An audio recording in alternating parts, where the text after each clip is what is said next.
Okay, George, we're here. That's right. LA. In LA, we're live. This is Smoker Talk Live. This is George Zayas with, we're out here in LA. I mean, this is LA. crazy. I'm here with Dave Sieve, and we're going to be tonight. Well, actually, yeah, tonight. We're streaming LAPD versus LA Sheriff's Department. In SD. LA. In right. LA. We're not in New York. We got away from the snow. Right. We got away from all that stuff. We're in LA. So we're live right now. Yes. And welcome to Smoker Talk Live. Thank you for joining us. And Dave, I think they're doing something here. So Yeah, they might be doing some sort of a 10 count. Yes. All right, let's get up.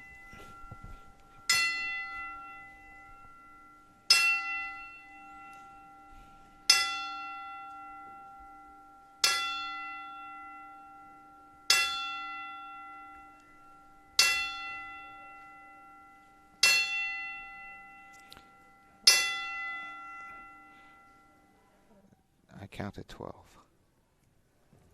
Thank you.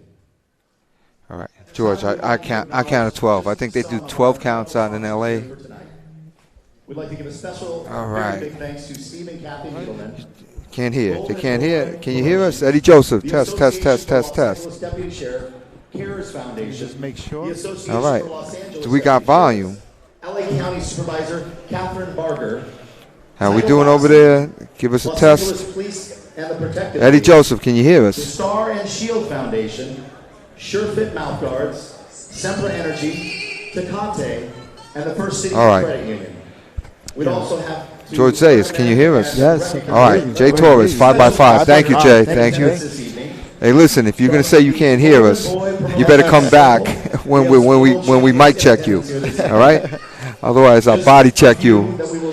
Well, actually, you might body check me. All right, so I can't run around threatening people anymore, George. All right. All right, they're going through the and Jose Saucedo. Thank you to Golden Boy Promotions. All right, so we're here with Golden Boy Promotions. We're gonna have a lot of guests. We're gonna have a lot of guests on this evening, Dave. Yeah, we got a presidential candidate that's gonna come out. That's right. He's in the top 50 in the country of presidential candidates. His name is Sean Collinson. He's running for president. And here's the funny part. He's from Brooklyn, New York. He's from Of course. He's from New York. He has to be. New York. He came out here as a hip hop rapper back in the day. Worked his way through La Lawyer school. That's right. Went to Harvard. Has been a mediator for years, and he wants to come on Smoker Talk. Yeah. And why would he not? Why would he not? We're the hottest show right now on the East Coast, and now we're bringing it to you live from the West Coast. West Coast. West Coast. That's We, how we roll. we got this. That's how we roll. That's how we roll. That's how it goes. They're doing a lot of talking here, George. I don't know what they're saying. I don't know what they're saying. We are not listening, George. We are rude. Yeah, I got to step away from George, for a second. help out that cameraman. All right, hook that cameraman up. All right. So, am I here by myself? Am I talking? All right. Max DeLuca. Professional boxing. All right. So they got some real boxing referees coming up here. Max DeLuca is jumping into the ring right now. Mike North. Okay. Boxing Hall of Fame. We got Rudy Barrigan also. He's an LAPD. I believe he's a lieutenant right now, and he's also a ref, and he's similar to Ernie Morales back in New York. He's part of their state. World champion boxer, fighting 5 or 6 different times. Denny Howard was an Olympic gold medalist. All right. One of the great runners to ever come out of the San Fernando Valley, Los Angeles. All right. They got some guys here. They got Virgil Hill, world champion, former world champion. Hopefully he'll come through. And we'd like to let everybody know that tonight, going on all evening, in your support for the City of Hope, you can send a text message. It's called Text to Give. You text the word F as in Frank, the number 4, and L as in love. F4L with your name and the amount to the number 41. All right, so they're getting the boxes ready to come in, and the charity of choice tonight is City of Hope. And remember, you can do anything as far as fighting if you're a cop, but you have to do it for charity. All right, and that's all over the world. So these LA sheriffs and these LA PD guys are here, and they're going to be, fighting for charity. City of Hope. They've raised over $1 million. They've been doing it for over 24 years, and it's a fantastic thing. All right, it looks like they got a couple of females out. You know what we don't have, George? We don't have a fight card. George, we don't have a fight card. All right. Hey, Ben, can you get us a fight card? We don't got no stinking fight card. Oh, my God. George, you hear me, George? Yeah. George, come back. I hear you. George. I hear you. I'm here. We ain't got no fight card. No fight card. Okay. Let's get a quick commercial in, George. Quick commercial? Ticket.com. It's the easiest way to create, sell, and buy tickets for any event. 100 pounds and even. we're back. She's representing that was the Blue Line Ticket. That's one of our sponsors. Linwood. Let's hear it for Valerie Arreola. And her opponent fighting out of the red corner to my left, also 13 years old. She's representing the Century Sheriff's Boxing Gym. Let's hear it for Ashley Medina.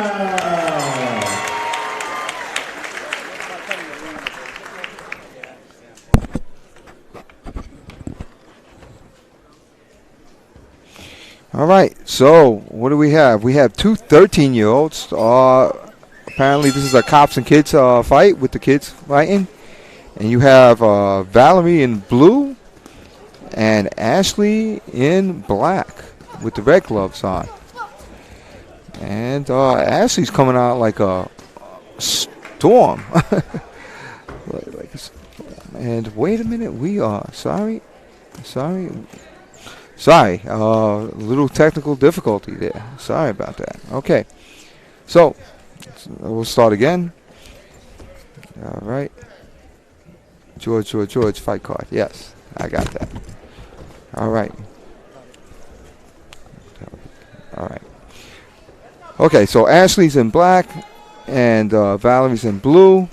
Valerie, and if you saw anything in the beginning, Valerie was coming out a little bit tentative, while Ashley came out like a storm. And Ashley's really trying to come forward and impose a will, but Valerie doesn't have too bad of head movement and foot movement. She's looking to come out with something, but her left hook is just a little bit short. She just landed it there, but it's kind of it's one of those.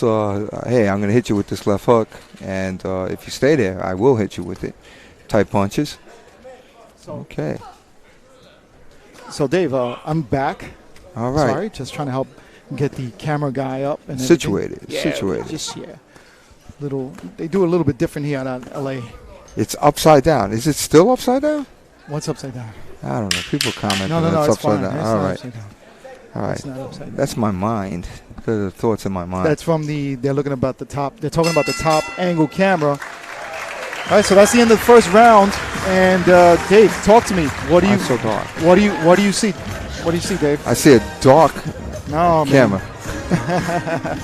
That's here. That has nothing to do with us. All right. It has nothing to do with us. That's totally 100% Golden Boy. All right. That's the way they situated this ring. But all right, so who did you see taking the first round? Because I wasn't. Well, we have Ashley coming out in a storm. Valerie kind of got a little bit befuddled a little bit by the attack, and she was making some interesting moves. She has a little like I don't want to call it a twerk, but a little bit of a side type move that she does. She's got kind of like a backstep, sidestep thing, and then she's definitely a cerebral fighter. She doesn't just go out there and just punch. She's actually trying to put her moves on, so she's stepping left and throwing with the left hook, things of that nature. And I want to commend her because she's doing it under 5, because the other girl, who is Ashley Medina in the black, is coming out firing. So, but if you take a look at Valerie, she has this crazy left hook that I like to the body. So Valerie's the one in blue? Valérie's the one in blue, and she's starting to show a little bit of skill now. She moves around really well around the ring. I'm watching that. I like that. She was she's got this herky jerky type move. I mean, she's definitely getting hit a little bit. Yep. But she does not abandon her her commitment to throwing some crazy punches. You know. So that's Areola with the black. Just you know what I like about Areola, that her jab, she keeps using the jab during the whole fight. Look at that jab again. She's that, a lot of fighters that we see a lot of times when we're doing this is that they abandon the jab, and you see little Areola, she's actually out here using her jab and connecting. And all this head movement too, which she doesn't always get out of the way of the punches, but she sticks to her head movement. She sticks to her game plan. She has a nice little back step, a back step spin kind of thing she's doing there, and she's got a good little left hook to the body. It's a little weird, but it works. And Ashley in black is just letting her hands go. And the ref says, keep your punches up. I guess they don't want the girls hitting each other in the legs. All right. Again, there goes Areola again with the jab. Connecting with the 1-2. Is Medina. Right. And again, nice body shots. Right. And I tell you what, Medina is just a non-stop punching machine. And that's the end of the second round. And how about it, George? Now here we got the LAPD and the LA sheriffs, and the first match they start is the cops and kids match, and they bring out 2 13-year-old girls. Females. Awesome. Yeah. And they're really good. Actually pretty good. They really have some skill, and they're obviously trained by the LAPD and the LA sheriffs, in whatever program they have here. I'm sure they have a similar PAL or cops and kids type thing, and I think it's great that they actually started off like that. That's right. And we're happy to show this live stream to you all the way out here from LA. So thank you for joining us out here in LA. And let's give out some shout outs now that we got some shout outs. All right, so Manny Molero was here, Jay Torres. All right, earlier the camera was starting to the floor. Yeah, it's a little bit weird over here. We asked for some help in LA, and they didn't let us know when it was starting, and they're giving us a cameraman, and we're sorry about that. All right, so we're good now. All right. So here you go. H.N. Marie Khan says we're good now. Thank you. All right, so we're back to it. So as you can see, we have Medina in the red corner. gloves, red corner. Well, we can't even say red gloves I know, because it's they're gotta be both the red wearing blue. headgear, I guess? Red Red headgear, headgear, yeah, yeah. black uniform. And Varela Arreola Right, in the and blue. And she has not stopped punching yet, but Valerie shows glimpses of actually greatness. I don't know what else to say, because she makes these moves. She doesn't abandon her game plan, and a lot of people would. Once you start getting punched in the face and you got a barrage of punches coming at you, it's hard to stay with the game plan. But like you said, George, she's throwing a lot of jabs. She's got these little moves that she's doing, and she is using a modified uppercut going to the body. And you know what I'm seeing here, Dave, is that she's using a lot of body punches, and that's what they do out here in the West Coast a lot. They go for the body. Well, we haven't seen that in women's boxing too much. No, not at all. Right. There she is again going for the body. Is Valerie's? Yeah, it's Valerie in the blue, and she's really throwing a nice jab, showing around. good foot movement. Again, going to the body, Valerie's is, and this is 3 rounds. So let's see how long. Who's coming out here. But I got Valerie's winning this round, Dave. Moving around really well, getting the way out of those punches. Getting out of the way of those punches. Yeah, I think she's got a lot to come back, though, because it looked like Ashley won the first 2 rounds with just a multitude of punches, non-stopping. But you're starting to see that Valerie has Medina time now, and she's actually getting out of the way of the punches and catching right there in between the flurry. She's throwing punches and scoring. All right. Great fight from these 2 young ladies. Wow. I got to give it up to them. Yeah, I got to give it up to them. And a nice hug at the end of the fight. Right. So excuse us for the little bit of a mishap. Yeah. We didn't know when we're going to start. We're on LA time, all right? It's totally different. It's not like more laid back. Not like us New Yorkers. Yeah, and all of a sudden the fights start. Our cameraman that they gave us is like in the crowd getting some he's drinking spring water. I don't know what he's getting. It might have been a beer or something that you sip with your pinky up. I don't know what it was. And then all of a sudden we're starting and there's a national anthem. We don't. It's a strange thing. All right. We apologize, and hopefully we'll be back. Listen, let's do some shout-outs. All right. Give them shout-outs, Dave. H. Marie Khan, thank you. Jay Torres, David Torres, thank you.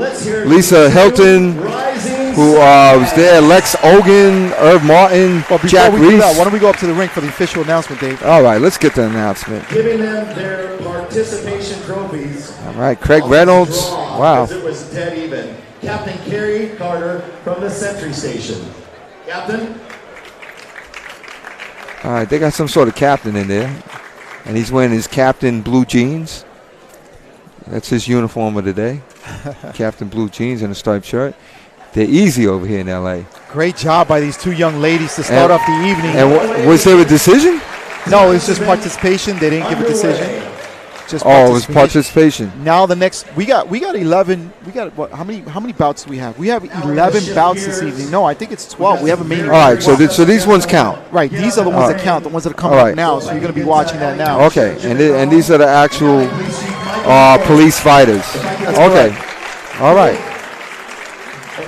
So, all right.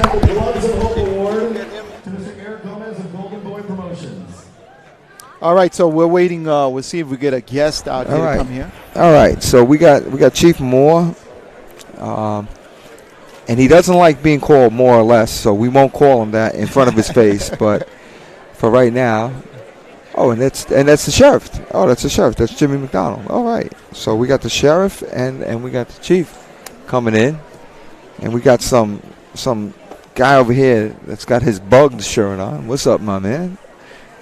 My man right there. So look at that. All kinds of muscles. Come here. We're going to show you. Yeah, give him a pose. Okay, give him a pose. My man Jesse right here. Out here in LA. Jesse picked us up. It's Jesse the body. All year long, to come before you tonight and to be able to show what they got.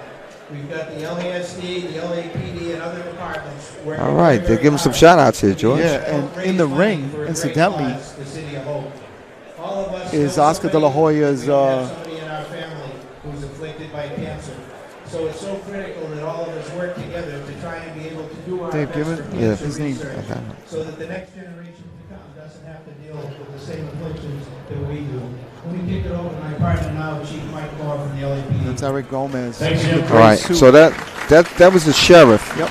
Jim McDonald, So we're kind of in the speaking right now. Spoke to the western part of the crowd. I'm going to speak to the eastern crowd. So welcome tonight, and on behalf of 2 champion agencies, this is going to be a tremendous night of fights. But more importantly, it's a tremendous opportunity to fight for life, to fight for cancer, to fight for survivors, to fight for the families that are bringing us to a cure, the city of Hope. Let's give this cause the hand. All right, so they're shouting out, and they're bringing out the president of Golden Boy Boxing, who's Eric Gomez, right here. Jim and I are also here tonight to honor a man And this is LAPD Chief Michael Moore. Bring to this, which is Eric Gomez as a champion, as a man who is supporting this cause and supporting this. All right, David Torres is watching from Galveston, Texas. Our Battle of Badges tomorrow night. You guys are great. Thank you. Appreciate it. Absolutely. Appreciate it, David. Maybe we'll come out there and do a smoker talk one day for you guys. All right. And David Torres is giving more information about the Texas. What part of Texas is that, David Torres? Galveston. Sounds like a saddle. Galveston. All right, that's Eric Perez, president of Golden Boy. They do things big out here, man. They don't play around. They don't mess around here. Yeah, they're so- serious. so They run on some different kind of time, George. Though they totally surprised us. Absolutely, really, way All way right. different than. All right, am I crying about this? Am I being No, a, no, no, am I no, being no. a B? We're Am actually- I being no. a B? No, All no, right. no. We're actually celebrating the way they do it out here. They All do right, it well that's what we do. Christina Heather is watching. Jimmy Rod is watching. Too much coquito. Jasmine I don't even know what it Velez. is. Yeah, because that was the camera guy drinking. Arturo Willis is watching. Jasmine Velez is watching. Ms. Barnois is watching. Ronald McCall. Oh, the professor is there. And Kevin Armstead just says, blessings, my brothers. That's pretty cool. Steve Rogers is watching. All right, and thank you for watching, by the way. And do us a favor, share the link. Share the link as Share the always. link. Share Yeah, the link. please. Don't be cheap. Share Please. the link. All right, so, and by the way, George, are you retiring next year from the NYPD? It looks like yes. This is All right, my so last I'm final year, 2019. Right, so is our I'm going to motion. retire next year. You are. Yes, I'm going. I'm going. So baby. we're both leaving. We're both leaving. So, this is what we brought to the NYPD. We're going to keep broadcasting, though. We're going to try to keep That's broadcasting. right. We're never going to stop doing the smokers. Right, and we're going to still help out. They're only going to get better. Right. Take home the most W's this evening. All right. Who's the referee? With this beautiful belt. All right, nice belt. This is the somebody's going to get a belt today. Tonight, they're going to wind up taking this belt tonight. That's pretty cool. We're good. Sheriff We're McDonald, good. We're good. Police Chief Moore will be giving that to Gracie the victorious. All right, so that's the belt that they're going to give out tonight, Dave. Okay, Check that out. so that's the belt. Nice looking belt. It's pretty heavy because it takes 2 round girls to hold that up. Oh, they could barely lift it over their heads. Oh, that's amazing. Look at them. And there was some confusion, George. There was some Was it confusion. You upside saw? down? Was it upside Wha- down? No. One of them wanted to wear it, and the other one didn't want to let her. Yeah, there was definitely some confusion. All right, so Dave, so this is our farewell tour, right? This is the start of it. Yeah, this is the start of it. This is the right? start of it. So We're not leaving smokers. We're not going to yeah. stop doing the smokers. no, we're gonna get help better. out. We're also gonna help out in the amateur world. And by the way, Right. we're on Pug Life right now as well. We're on Pug Life, On right? Pug Life So Chronicles as well. we're letting you guys know where we're going to. We're going to Pug Life Chronicles. We're gonna try to help out with the amateur boxing world, right? correct. That's correct. And hopefully we'll do our thing over there. Oh, right? we are doing our thing. We are Right, doing our thing. right. We're gonna push the Blue Line ticket because that seems to be helping a lot of people, That's correct. right? We're gonna try to do that as a business too. That's correct. We're gonna be a conglomerate of like LA County two. Supervisor Catherine Barker. Conglomerate. Conglomerate. Well, it sounds a lot more sophisticated than partnership, so I'm gonna say we're gonna be a juicy conglomerate. Okay, sounds good to me. Juicy And you guys can conglomerate. watch the whole. You guys could be on the ride with us and watch Right. how we develop and how we're doing this. And Right. welcome. That's why we're asking to share the link. It helps out the channel. It helps out also these young boxers. And I We think it's a don't, good idea. yeah, we don't want to be vagrants when we retire. We don't want to hang out by the station and You know, if I hang out by a police station, by the way, I'm drinking some beer and daring somebody to like do something. All right. So Dave, let's get this is the first one of the first fighters is coming in right now. All right. And but I think they're doing things a little bit. Yeah, they're coming in naked, George. They don't have gloves. This is the whole boxing team. They're bringing the whole team in. All right. When I said naked, I mean no gloves and no headgear. But they're going to introduce both teams.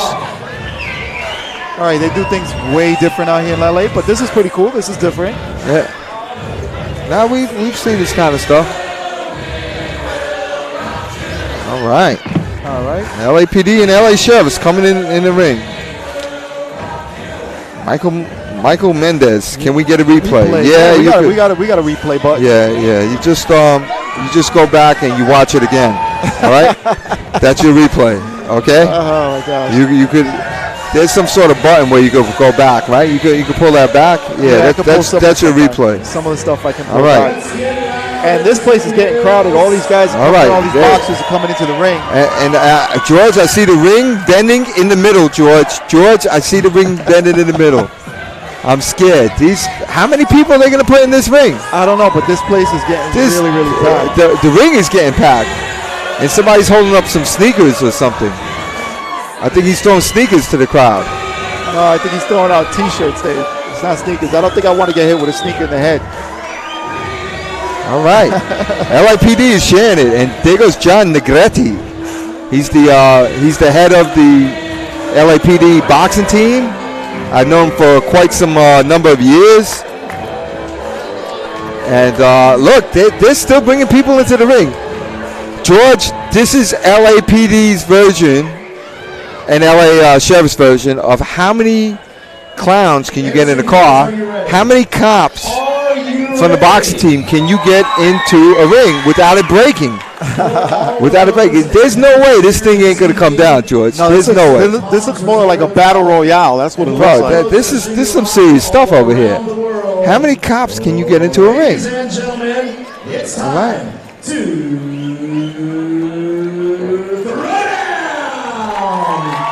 all right, he's got his own thing. He's not like getting ready to rumble guy. He's a throwdown guy. Time to throw down. Throw down. Okay. I got you. These guys, besides working their 60, 70, 80-hour work week, all right. besides training in the gym the last 3, 4, 5, 6 months Rich the Fixer to get ready for tonight, says he's retired and moving to LA in a few months. All right. Nice. Devin Delry, my man Mike Delry is the main event. We all want to smoke. Okay. Michael Mendez says ding dong. Okay. Come on in. Pete Boucher is watching.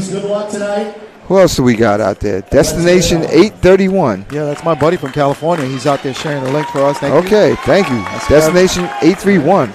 And what does that mean, George? What does that mean? His page, brother. He shows this area code of California, 831. Oh, yeah? Is that? Now look at him. Look at that. Look, that guy tried to hold the rope open, and his big butt got in the way of these guys getting out. All right, so we want to welcome Steve Galliano that's watching. And you know Steve is one of the ringmasters. Right, he's a ringmaster champion, and I believe he's a national champion or something like that. Right now, Steve, are you a national champion now? I know you went to the Nationals, and you kicked some tail over there. Shout out Brendan O'Hara, Carlos Avina, Michael Mendez, Ron McCall you said earlier. Right. Caligro, Carl Vinci. Carl Vinci. I like that name. That's a cool name. Ruben Barragan.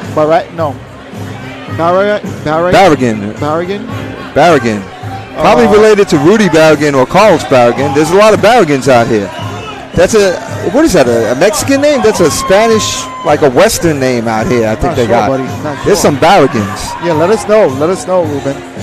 But anyway, all right, so we I mean, this is crazy. First time in LA. You know, it's like they started, but they didn't start. I don't think, yeah, I mean, but we wanted to show the girls. We wanted to show the 13-year-old girls. They got out here and they were spunky. They were very impressive. Yeah. We wanted to show it. If we knew they were going to start this late, we might have started later, like when they actually started the boxing. But we wanted to show those girls. I don't know. Whatever we got. Ruben Barragan says conquistadors. Oh, okay. So the Barragans are conquistadors. Okay. They're from Spain, and they what do? They sodomize the natives or something like that. You know, like the Native Americans. He says a taco dealer. What did he say? Taco dealer. And Jose Quinones says, hi, Dave C. Right. He knows my name. I don't know who he is. I have no idea who that man is. That's all right. All right, so the ring is getting cleared out finally. All right, so we're going to have some LAPD versus LA Sheriff, and we want to once again reiterate that this is for the City of Hope.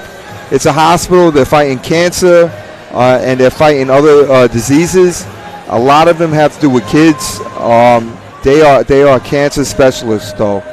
Kind of like our, I guess, Sloan Kettering in New York. They do a lot of good stuff, and they raise money. You need research, you know. That's right. All right. So, we got a Standing Rock. Slowest fight in history. Steven Standing Rock. All right. And I believe that's a native name, Native American. Ulysses Taylor says, keep it clean. Thank you. Thank you. We will keep it clean. What happened to LAFD? LA is on fire. They are fighting fires. All right, who do we got? For the official announcement. He weighed in at 161 pounds even. Fighting out of the LASD Carson Station. Here is Charles Smith. And his opponent fighting out of the blue corner. Wearing the blue trunks with the white trim. He weighed in at 157 pounds even. Representing LAPD 77. Here is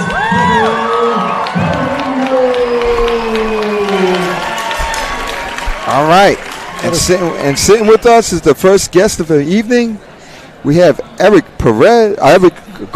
Sorry, Gomez. Let's get that right, buddy. All right, let's get that right. I had Prez written down here for some presidential candidate, so but that's not that. But he's the Prez. That's why it's all right. Prez, Gomez, same thing. Gomez, the Prez. All right, so listen. Thank you, by the way, for helping host this show. No problem. It's a great cause, and obviously anything to raise money against cancer. Right. It's always a great cause, so it's a pleasure for us. Fantastic. Okay, so who do we got, George? Who do we got in the blue and the black? So you got Fidel Carino from LAPD, and he's out of the blue corner with the blue gloves. Right. With the blue outfit. And then you have Charles Smith from LASD, the Sheriff's Department. That's Charles Smith. And they're starting right off pretty good. So Smith is in the black? Smith is in the black. And Fidel, let's call Fidel because it's easy to remember. Fidel, like Castro. Yeah, Fidel in the blue corner with the blue, what do you call it, shorts. Yeah, Fidel looks like he's trying to take advantage of his height and reach. Yeah, he does have some height and reach, doesn't he? He's trying to establish the jab there, which is the right thing to do when you have a reach advantage. Right. And we notice a lot of young guys when they're in the ring, they kind of don't use the jab, and we always encourage you to use the jab because that sets up for everything. And he is using it here. You saw him with that nice combination. Fidel. Right. And this is like the amateur tournaments. These are obviously some novice guys, and we look forward to the novice matches because we know they're going to throw some leather, and they're going to get some hits in on both sides. Yeah, there's no time to study when it's 3 rounds. That's right. So That's they're right. going to let them fly. And Fidel countering with a nice right catches Smith at the end. Right, and Smith doesn't quite know how to handle the height yet. He's dipping to the left and right a little bit, but he's not firing back. And Smith is doing the double arm lock there, which he learned in his MMA class. Yeah, what Smith's got to do is he's got to get in the inside. He definitely has to get in the inside. If he fights, there you go. And there you go, just like you called it. When he did connect. If he tries to stay on the outside, he's got no chance. Yeah, absolutely. So he's learning about boxing the hard way as Fidel just lets loose with the barrage of straight lefts and rights. And that's the end of the first round. Good round for these two young men here. Good action, yeah. And we like the fan friendliness. So here we go. Let me see if we could get this camera right. There we go. George, point it at us. So this is my boy here. This is my boy. I call him Prez. Not Perez, but Prez. Yes. Because he's my man over here, right? Yep. President of Golden Boy. What do you do as the president of Golden Boy? Do you make executive decisions, or you just say people are going to fight? A little bit of everything. A little bit of everything. Matchmaking, decision making, run day-to-day operations. Right. Okay. So how does I mean, Golden Boy is, I got to say, one of the most exciting things that's come out in years, because I want to give it to Golden Boy for bringing in a lot of the lighter weight fighters and a lot of guys from Central and South America, basically they've been hidden all that talent. Yeah. You know, so let's give a shout out to Golden Boy. Definitely. I appreciate that. And their Prez. All right, Fidel starting with the body shot right away. Wow. He's coming out. He's going for the knockout. And it looks like Smith now maybe he got the signal in his corner. They told him, listen, you better start throwing some punches, and he has here. Because Fidel came out like he was Castro taking Cuba over, you know what I mean? Fidel said, you stole my land or something like that. He came out. Charles turning it around and being the busier of the two, but now Fidel countering. Right. That's what I like. And there's that arm lock again. I got to learn that arm lock, George. I'm getting older, I got some young guys beating me up sometimes at the gym. I got to learn a couple of arm locks. And look at them go. They're both swinging. They're swinging. I don't think they're hitting. I don't think they're hit. But that was definitely a hit right there. Smith connects to Fidel with a right just before the break. Smith is coming back. Let's see what Fidel's got to do. And you can tell these guys are novice, and they're fighting with heart more than skill. And we'll take that any day on a fan-friendly fight. Yeah, definitely. Looks like Fidel's trying to establish that jab again. Here we go. Here he comes in. Here comes Smith. I'm going to call that the Castro combo. It's just basically about 6 straight punches that Fidel throws.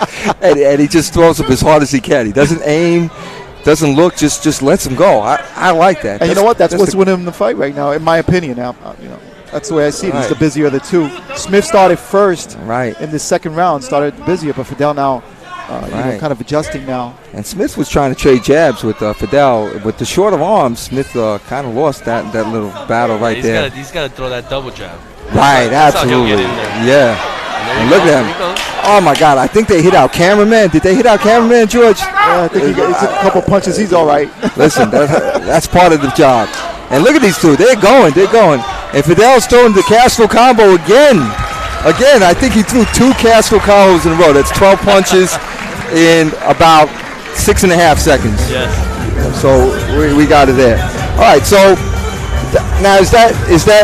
I find that to be the case. Is that you guys brought in a lot of lighter fighters? I mean, we got. I think as a boxing culture that we've always followed the heavyweights, but now we got some of the lighter weight guys, and we see some fantastic boxing. Yeah, the welterweights and middleweights. I mean, those have been throughout the years very exciting. Right. Divisions, mainly because they move like lightweights, but they can hit like like heavyweights, and in many cases. But the heavyweight division isn't what it once was. Back in the 80s or even 70s or 60s, and it's certainly not American. No. A lot of these bigger kids they're going into other sports. They're either doing basketball or football. Absolutely. And it's a little sad, but it looks like it's starting to come back a little bit. All right, third and final round, and now Fidel coming out like he's going for the knockout. Yeah, like Fidel. He's coming out throwing with everything. Right, and he is just very busy, throwing forward and punching. And look at Smith coming back. Smith turns. Smith has a trick. Smith has a trick on himself, and Smith goes back to his arm lock. An uppercut. An arm lock into an uppercut. I've got to learn these moves. This is. All right, I'm scouting out LAPD and LA sheriffs for a New York match. And I got to learn these moves that these LA guys got. All right, again with the combination is Fidel. All right. Smith is going back into a corner. Fidel puts him back in the corner.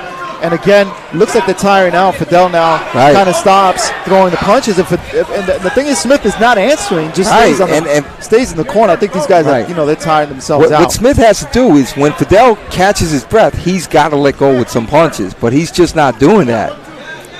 Yeah, I think he's trying to catch his own breath. Right.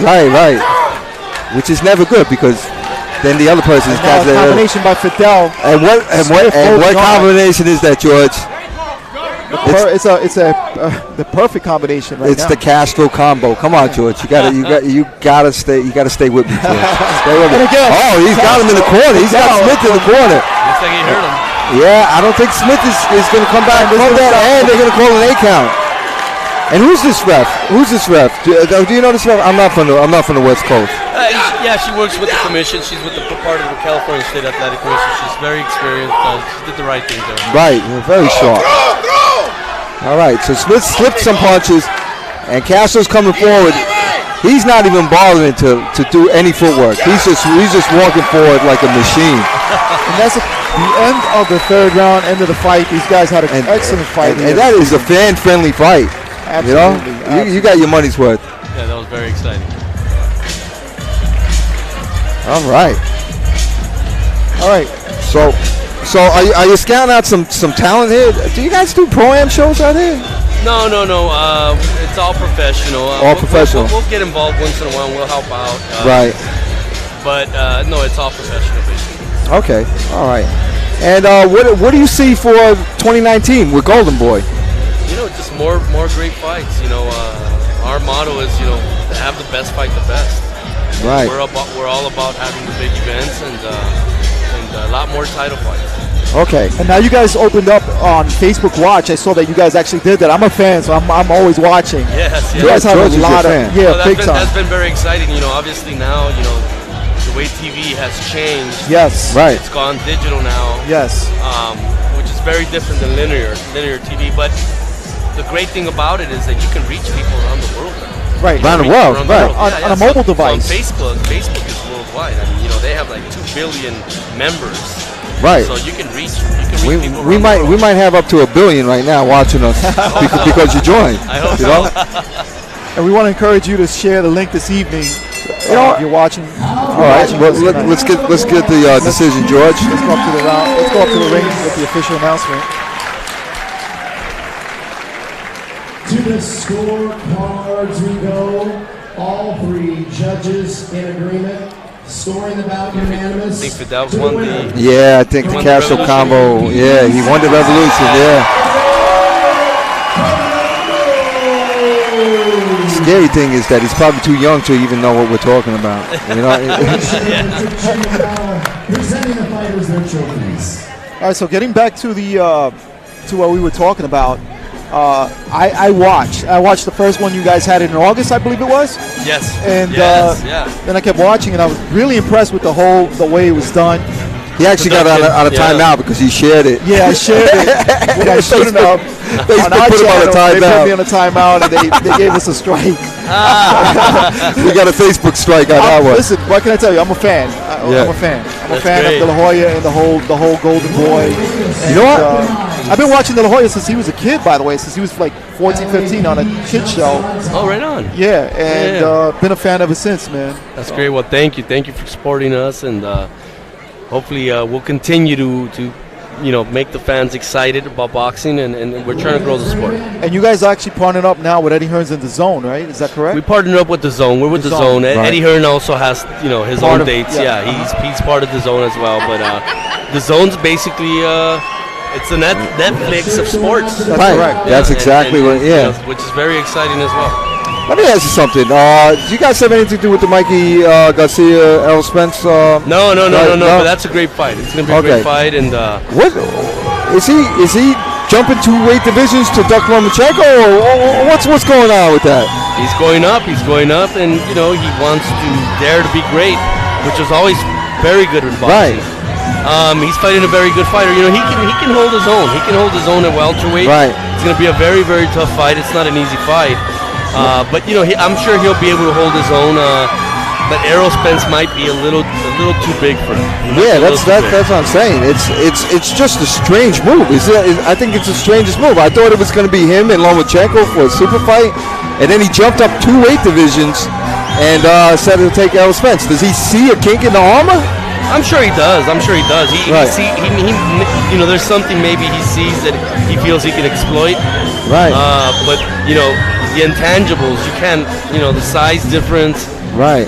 That's something that maybe he's not taking into consideration or he doesn't think much of. But it's gonna be very telling. Wow, that's good. So you got it right here from the horse's mouth, from the Prez's mouth. That's correct. So did you have to run to be a president? Was there an election? I had to get voted in. Yeah. Yeah. See that's right.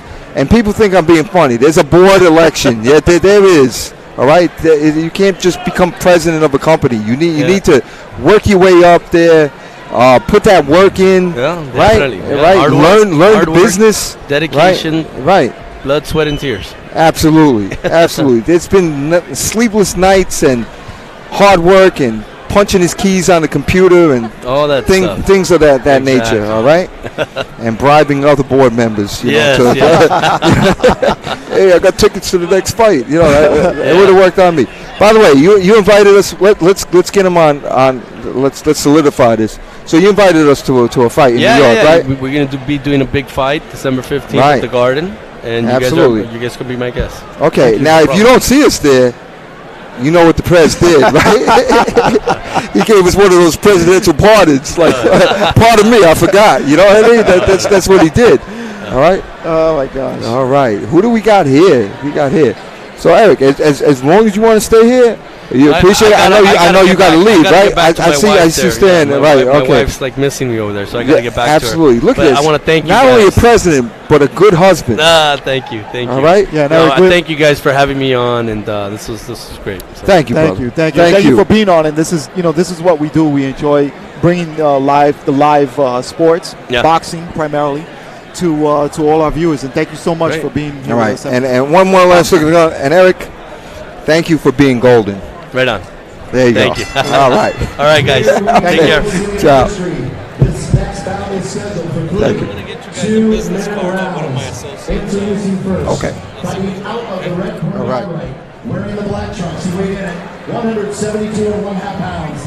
Fighting out of Pasadena, PD. All right. Hopefully you guys are enjoying the live that we're doing this evening. Thank you again for joining us. I mean, I'm really happy to be here in LA. And you saw Eric Gomez, president of Golden Boy. And this is sponsored by Golden Boy, by the way. Right. I think they sponsored the ring. Hell, they must have sponsored something. They're doing something. All right, so let's shout out the names here. Yeah, Leo Vasquez with the blue, in the blue corner from LAPD. Leo Vasquez. And he's from communications. And then you got Brian Parella from Pasadena PD. So this is a little bit of a switch now. From Pasadena, Brian, what's his name again? Brian? Yeah, Brian P. Brian Petrella from Pasadena. I'll try to say that a couple of times. Right. All right, so here we go. These guys meet in the center of the ring. They tap their gloves. And you got Vasquez from LAPD with the blue. And Vasquez moves nice right off the bat. Vasquez. He looks like he knows his way around the ring. He's got some good moves, George. Yeah, and then you got Brian with the black, the red headgear, sitting on the ropes. Brian seems to be like a kind of a straight up and down guy, but he looks pretty strong, Brian does. Yes, he does. Physically strong. Absolutely. All right. And a big right by Vasquez, catching Brian there. All right. Okay. And we are joined by presidential candidate Sean Collinson, originally from Brooklyn, from BK, New York. From BK in the house. Brooklyn's in the building. Yeah, that's right. All right. Nice to be with you guys tonight. Good job. Thank you. All right. So, so Leo, big right by Leo Vasquez, who's a tricky kind of fighter. He's got like these tricky moves. And again, he sets with the jab, but he's coming in also using that right. He comes in with the power punch right away. And it looks like Brian's sent back a little bit, not really throwing too much, but there goes Vasquez again. Brian P, I think, is some sort of a CrossFit champ or something like that, because he's in shape. He's in shape. He's definitely in shape. He's the sheriff's department guy. Right. Now, I don't know if he's from the sheriff's or he's from Pasadena PD. Pasadena PD. Pasadena. So apparently they've snuck in a few guys that aren't sheriffs in LAPD, although Leo Vasquez in the blue LAPD, is LAPD, and he's a tricky kind of dude. He's got that offbeat rhythm going on. 10 and seconds. A little side snake. And right again with the lead right. He's got a tricky right hand, a double right catches like a Brian on sleeper. the side. It's like a yeah. sleeper. Yeah, exactly. Sleeper punch. All right, so let's All right, bring him in, Dave. Bring him in. come on in and look at us. Okay. All right, so I want to introduce here Sean Collinson, who's from Brooklyn, New York, and you are in the top 50 in running in the country. That's for, right. for the president of this That country. is a true statement at a newus.org. Right, so we That's can look right. up. You want to go to us.org. A new us. ANEWUS.org. All right, I can't even say that, but he can, because I'm not running for president. Now you're actually running for president of the United States. Now you've been a mediator. You graduated Harvard. You've done a lot of things I did the in life, program. and you got out of Brooklyn. I got out of Brooklyn. All right, so more important than anything, why'd you leave Brooklyn? One day I think I'm going to return back to Brooklyn. I think it's just I'm on a Brooklyn could use you. trip. Well, we want to do our opening announcement in Brooklyn. In Brooklyn. That's right. We I got to wanna be represent. We got to represent. Kids coming out of Brooklyn today with the changes and how great Brooklyn is today. You know that. Okay. Brooklyn is up and coming. Brooklyn is the place. All right, so back to the action. Yep. And Leo Vasquez is, as you said, Sean, a sleeper. And That's right. Look at this guy. He looks real slow in his motions, but his punches are quick, right? Oh, very quick. And again with that big right. And he has a big right. Yeah. And with a fake right, then comes in with an uppercut.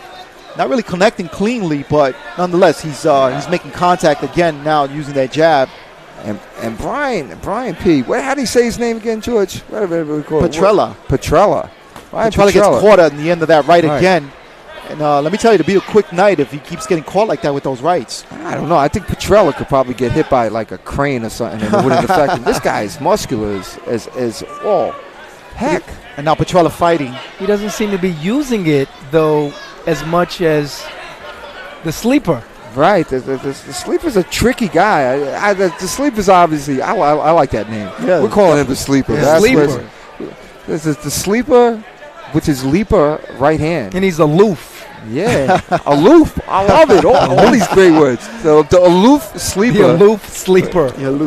Versus Brian.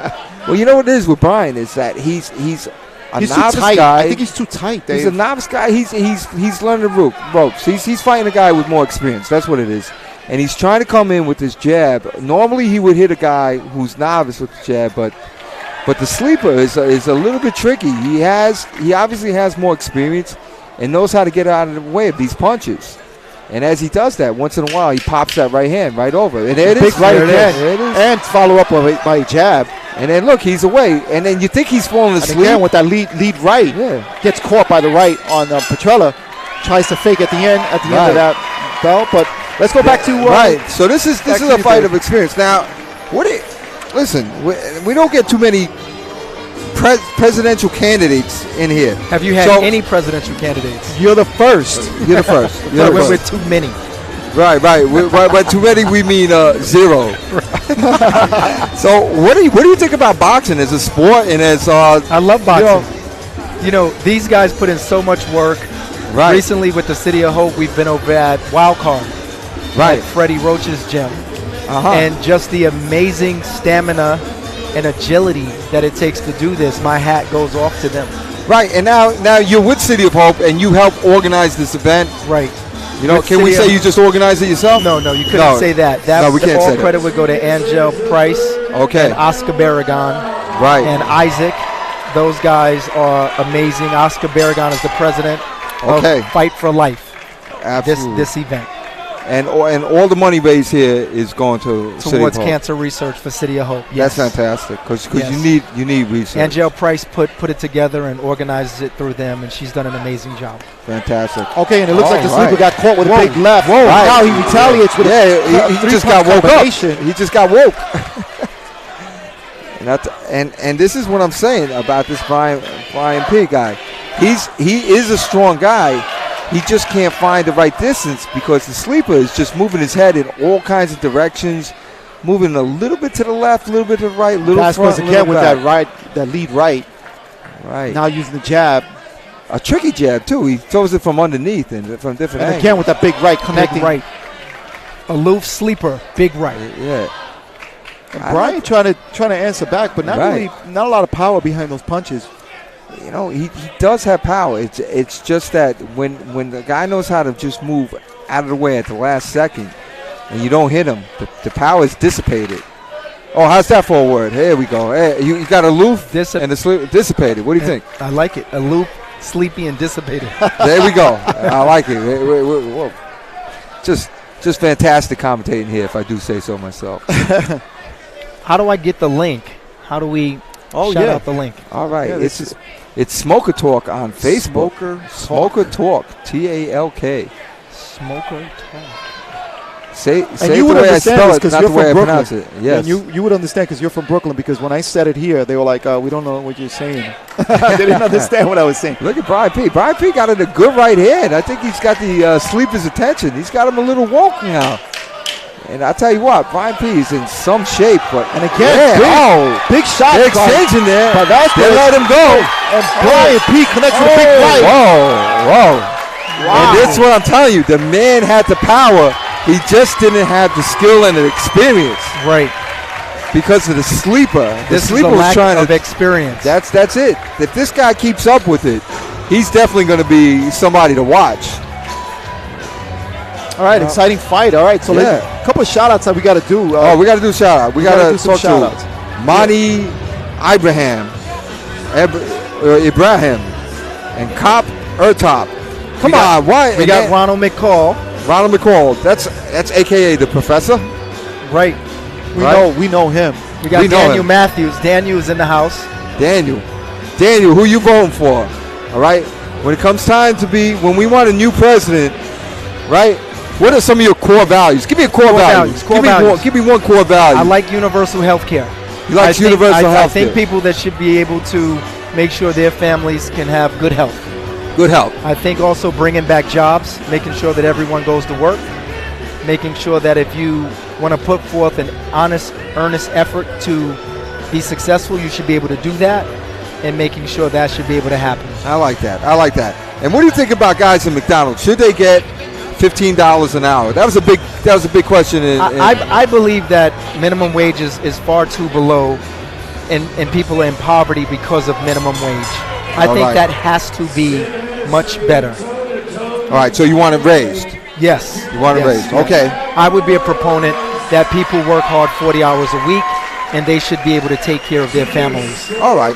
At least pay their bills, right? If you put forth an effort and you go out there and you do it, you should be able to take care of your family, because not only should you be able to work hard and take care of them, you should be able to also enjoy being with them. Okay. Interrupt you guys. All right, and the sleeper, and we just talked through the decision. I'm sorry, but the sleeper won. The sleeper Vasquez. He stayed aloof enough and was able to dissipate the power. And look at this guy, Brian P. I mean, this guy is a Mack truck. He's got big arms. He's got muscles. And I think his forehead and eyebrows have muscles on them, too. He looks like a strong guy. Yes, he does. He is a strong guy. He's fit, very fit. Yeah. And the sleeper says something. I can't read it, but he said, "You hit me hard, kid." I think that's what it is. So the sleeper's a hard hitter. I mean, that guy had a right hand. Yeah. I tell you what, the sleeper caught a couple of rights. In his in the last round there, and if he caught a few more rights like that, he might have been doing a little bit more sleeping. But you know, it's funny. He had some moves, and we did like him. What do we got now, George? George, where are we? Okay, so let me just set something up here. All right, give me 1 second, guys. George is our tech. All right, so our first time in Smoke Talk history. We had we did have a president here, though. You know that we had the president of Golden Boy. Oh, okay. So that was actually Eric Gomez. I guess that was Eric Gomez. Yeah, he would be considered, I guess, the other. That's right. Right. So not that many now. It fits. Yeah. Yeah. It works.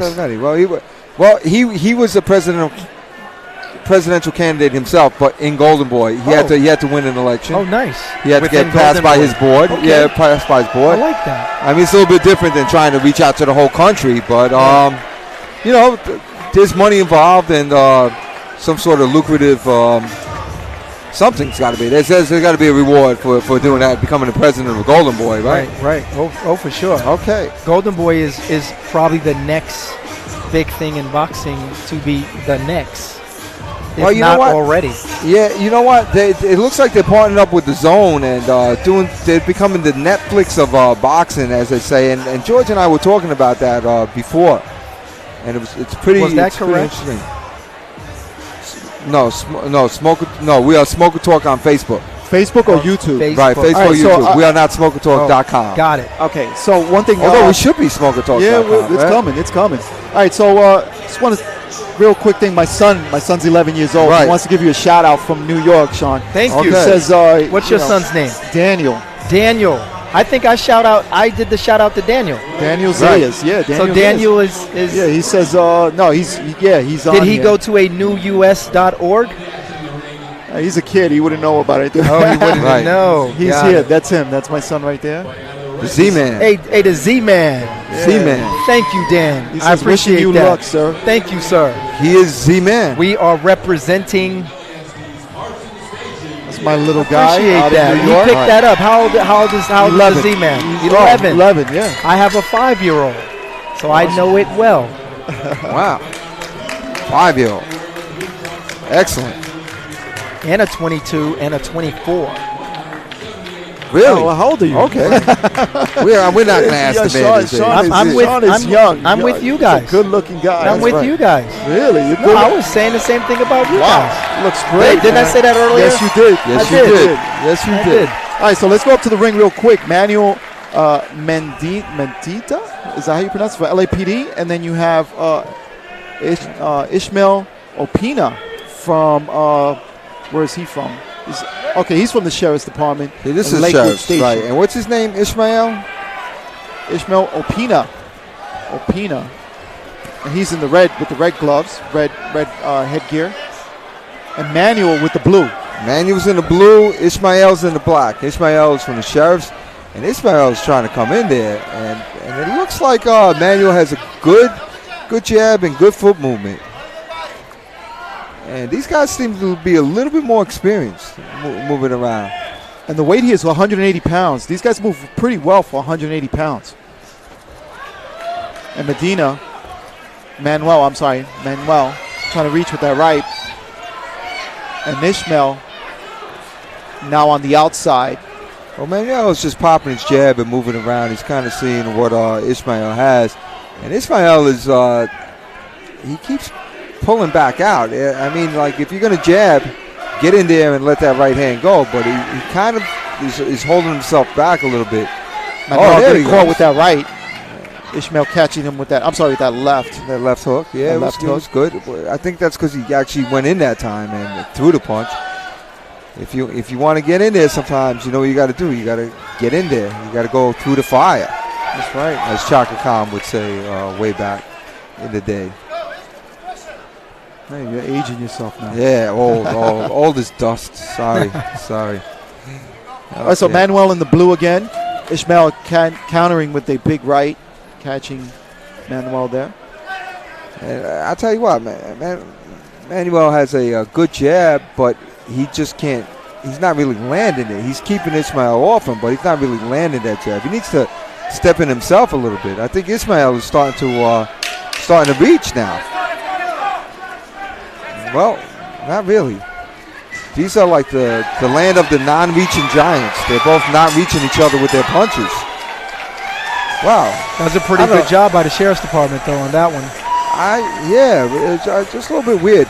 Sometimes we take a look at these fights and they become a little bit awkward. You know, they both want to punch, they both want to defend, and then we see how it plays out. Like obviously, what we had is Manuel in the blue was trying to establish a jab and keep his distance, which he pretty much did, and Ishmael was starting to come forward, trying to sneak in with his a feint of a left and throwing a right. He kind of wasn't reaching with both.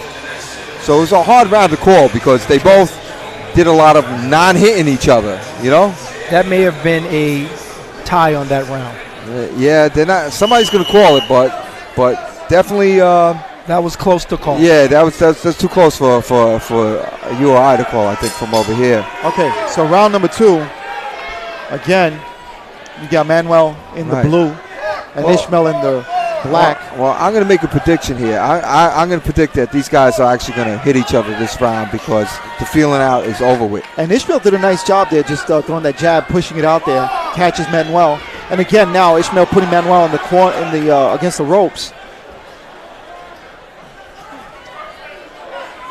And Manuel trying to countering with that jab. And that's what you want to do. You want to use that jab all the time to keep somebody off of you.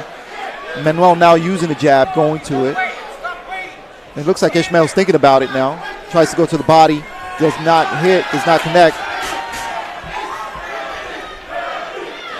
All right. And the crowd shouting Manny. I guess he's the favorite here. Well, at least in that part of the crowd. Right. That's shouting his name, Manny.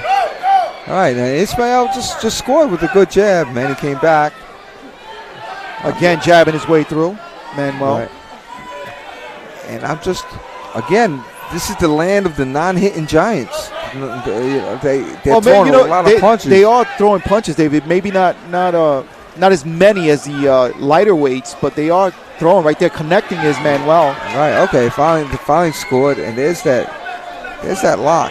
And a nice on the break. Ishmael gets a better of Manuel, but then Manuel retaliates with his own right. It's just hard to score. This one's pretty even. This one's pretty even. It's tough. Right. It's a brawl. It's a brawl. Right. And Ishmael has these weird punches that he dips down and throws a left hook sometimes, and it actually hits. He's tired. You think Ishmael's tired? Yeah, he's tired. He's breathing hard. He's breathing hard. Mouth is open. He scored with a good right there, though. I'll tell you what, he could be as tired as he wants, but Manny's punches are just falling short. He is in the land of the non-hitting boxer right now. He's stuck in that zone. He's in the zone himself, and that's not a good zone to be in. You want to score with those punches. All right, so my son's happy that you shouted him out. All right. Z-Man. Pancho Pastelas. Yeah, shout him out. Get this guy off. Okay. Don't know what that means. Dan Z-Man. Dirty Rapoots. Leave politics out of his cheese.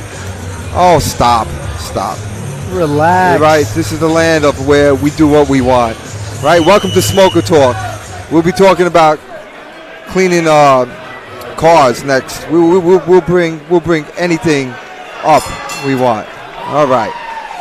All right, third and final round. You got the Manuel from LAPD Metro versus Ishmael Opina from LSAPD. And I tell you what, Ishmael's coming in and he's letting his punches go. Now Ishmael, being the busier now.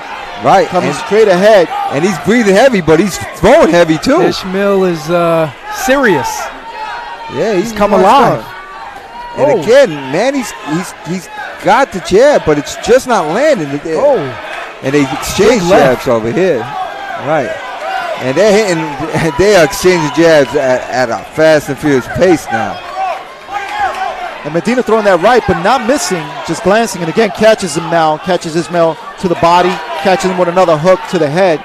Right, but he stepped back. He needed to follow that up. Man, he finally scored with some punches. And Ishmael catches him with that jab, catches him again with another jab. Now it looks like Manuel's bleeding from the nose. Yeah, he got leaked. And there goes again. Ishmael turning it up. Manuel trying to answer the call. Gets caught with an uppercut. Now gets with a three-punch series. Yeah, I think that uppercut caught him good. Did some work on him. And again now, Ishmael pinning Manuel against the ropes. Manuel trying to fight his way back out. Not being really effective, but just pushing his way through. But Manuel, they are exchanging. Ishmael trying to keep him on the ropes. Continues to throw punches. Well, they are not in the land of the non-hitting anymore because every punch they throw is hitting on both sides. And Ishmael's having a really good round. Right, he's really coming forward. And again, it looks like Manuel gets caught with a big right. Stunned Manuel just a minute. And again, gets caught with another three-punch combination. Now Manuel fighting back with a big right. Comes off the ropes, and that ends the round. Well, I think Ishmael took control of the fight. Ishmael took control of the fight. Right. Now, if we had that even the whole fight, I think Ishmael at the end pulled it off for a win. Yeah, I think, if the fight was even, no matter what, I'm not sure about rounds 1 and 2, maybe 2, Ishmael got it, but definitely round 3, Ishmael took that. I think round 3, Ishmael definitely came alive. Yeah, came alive. It's kind of like, you know what it was like if we take a look at this, if we take a look at this, I just want to give an analogy of the fight. You have like you go to the movies and you see the zombies coming up. You know, they're coming up. They're moving slow. Right. They do threaten you, but at first, you know, you're not too afraid of them because they really can't catch you. They're uncoordinated. Exactly. And then later on in the movie, you know, when it gets to the highlight of it, these zombies are moving with some. The zombies are moving. Yeah, and I think that's what happened there. I think these guys just came alive. I think that's what happened. They came alive. Is that your analogy? Is that they started doing it. Yeah. Right. No, he definitely Ishmael came alive more than. As we pose for pictures. Yeah, he came alive at the end there. I'm sorry. They do this to me all the time. When I cannot step into a place without them just ask me to pose for pictures. That's I'm sorry. So that colorful jacket. It could be the jacket. Everyone's loved this jacket tonight. Oh, this has been a crowd favorite. Yes. Oh, really? Yes. Really? That's the undisputed crowd favorite jacket. There was a lady with a lot of class that said she doesn't know how he pulled it off, but he did. Wow, thank you. All right, let's go up to the ring. All right, let's go for the announcement. Let's go up to the ring.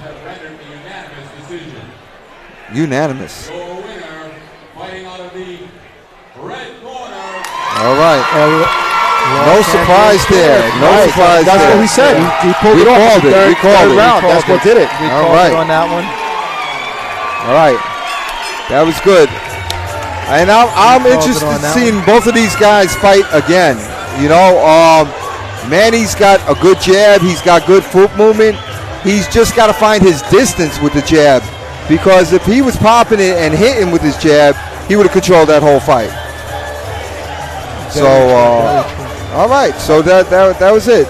All right, people that are watching, there's also people watching us on live on YouTube as well. Yeah, shout them out, George. Yeah, shout them out on YouTube. Yeah, because we've been kind of neglecting them. We've been Rolex DSSD.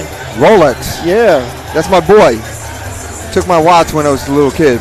Yeah, we have 03. 03's watching. He goes, yo, Mike D, let's get it. Okay. Have you guys had the sheriff in for No, commentating?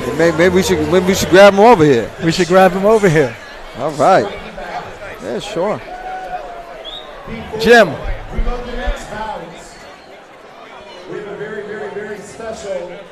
All right, so I want to shout out a couple people here also. John C., he says, nice. I didn't know you guys do smokers. Yes, we do. Robert Philpott, he says, oh, yeah. Come on, baby, let's get it. Sadie Delaray, Mike DDD, LAPD. Mike DDD. Smoker Talk, West Coast edition. That's right. West Coast. This is the West Coast edition. Thank you. Thank you. We want to say goodbye. All right. All right. So to presidential candidate. That's right. Who else has a presidential candidate commentating out there boxing? Come on, brother. No one. Only no one. That's right. We got this. Talk. Only a smoker we talk. got this. Only a smoker talk. Yeah. I don't know. They're announcing some. No. This is a pro. No. This is a pro. Who'd that be? That's a pro fighter right there, Dave. And he's got a pretty good record out here in the West Coast. He's represented by Golden Boy. And his name, I'll tell you right now. Oh, this is Champ. Just one. Oh, no. That's not. Oh, I'm sorry. I thought that was Pablo.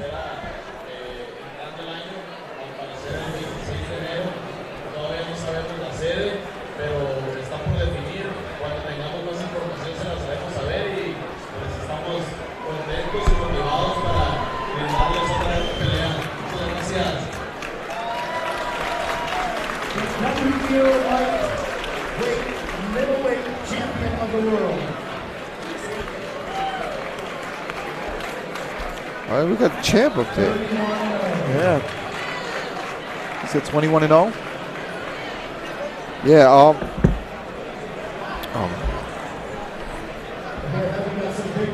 He's posing for some pictures.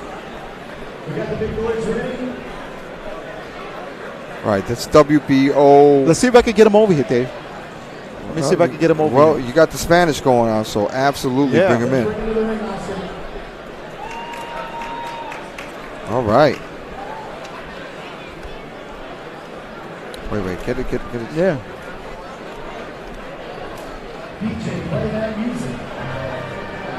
All right, well, we're waiting. He's making his way to us.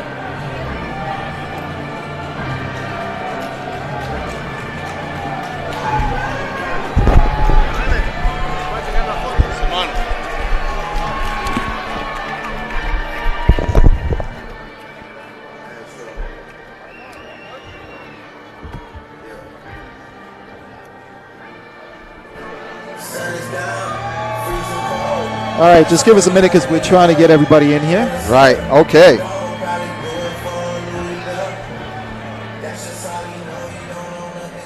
Right, Jamie Maguia. Jamie. Okay, we're going to go. Jaime. Jaime. That's his name. We got to say it right. If we don't say it right, he's going to kill us. All right. All right. That's funny. All right, Okay. so we're just waiting for this round. This is the fourth bout of the evening coming in now. Efrain Moreno from LAPD and Sean Baker. Sean Baker. All right.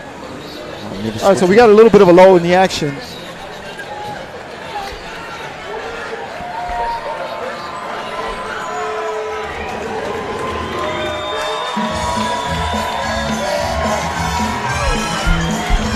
All right.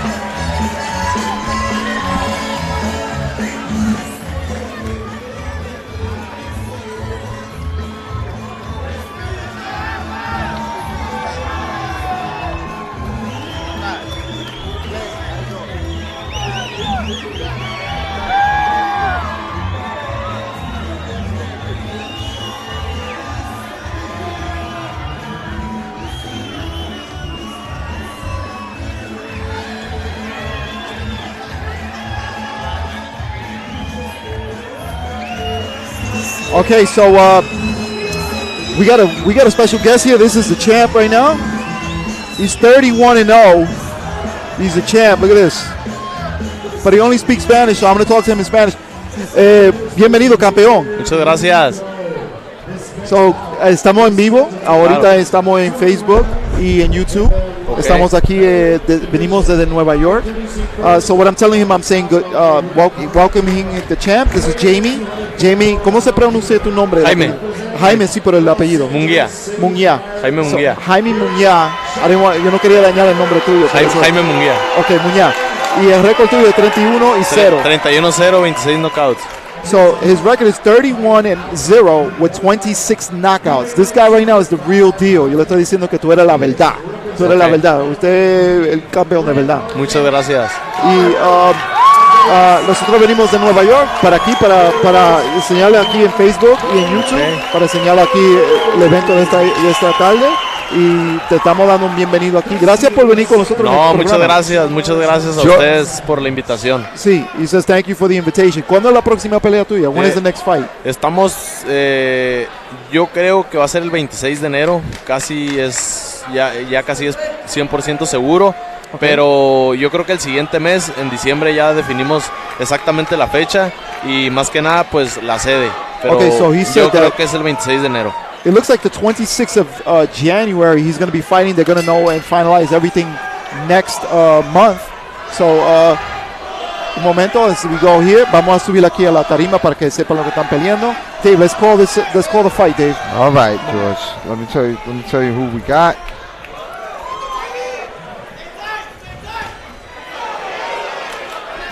Okay, so we got Efrain Moreno in the blue from LAPD, Moreno.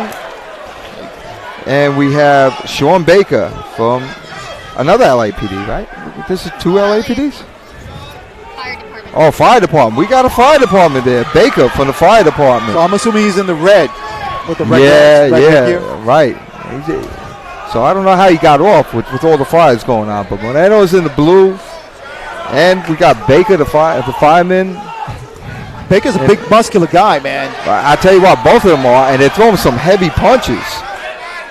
And this is going to be a fan-friendly fight because they are not shy about letting their hands go.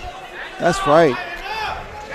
Baker's in pretty good shape, man. This guy's right, and he's got an interesting style with this up and down. And he sets back just a little bit too. If you noticed before, he's one of the only fighters that we see fighting off the back foot. Big right by Baker there. And gets caught with a left on the exchange. And Moreno is throwing his punch as hard as he can, but he's not hitting. Well, he scored with the hook there. And Moreno fighting off the ropes, catches him with a jab. All right. So now they're wrestling. And then Moreno comes out with 3 punches. 3 punches, shakes Baker a little bit there. Yeah, Baker came right back, though, with the right hand. Baker's hanging on right now, shaking it off. 10-second I tell you what, Baker looks like one of these old guys from like the 50s or big the 30s, boxer, right? That style, that boxing style.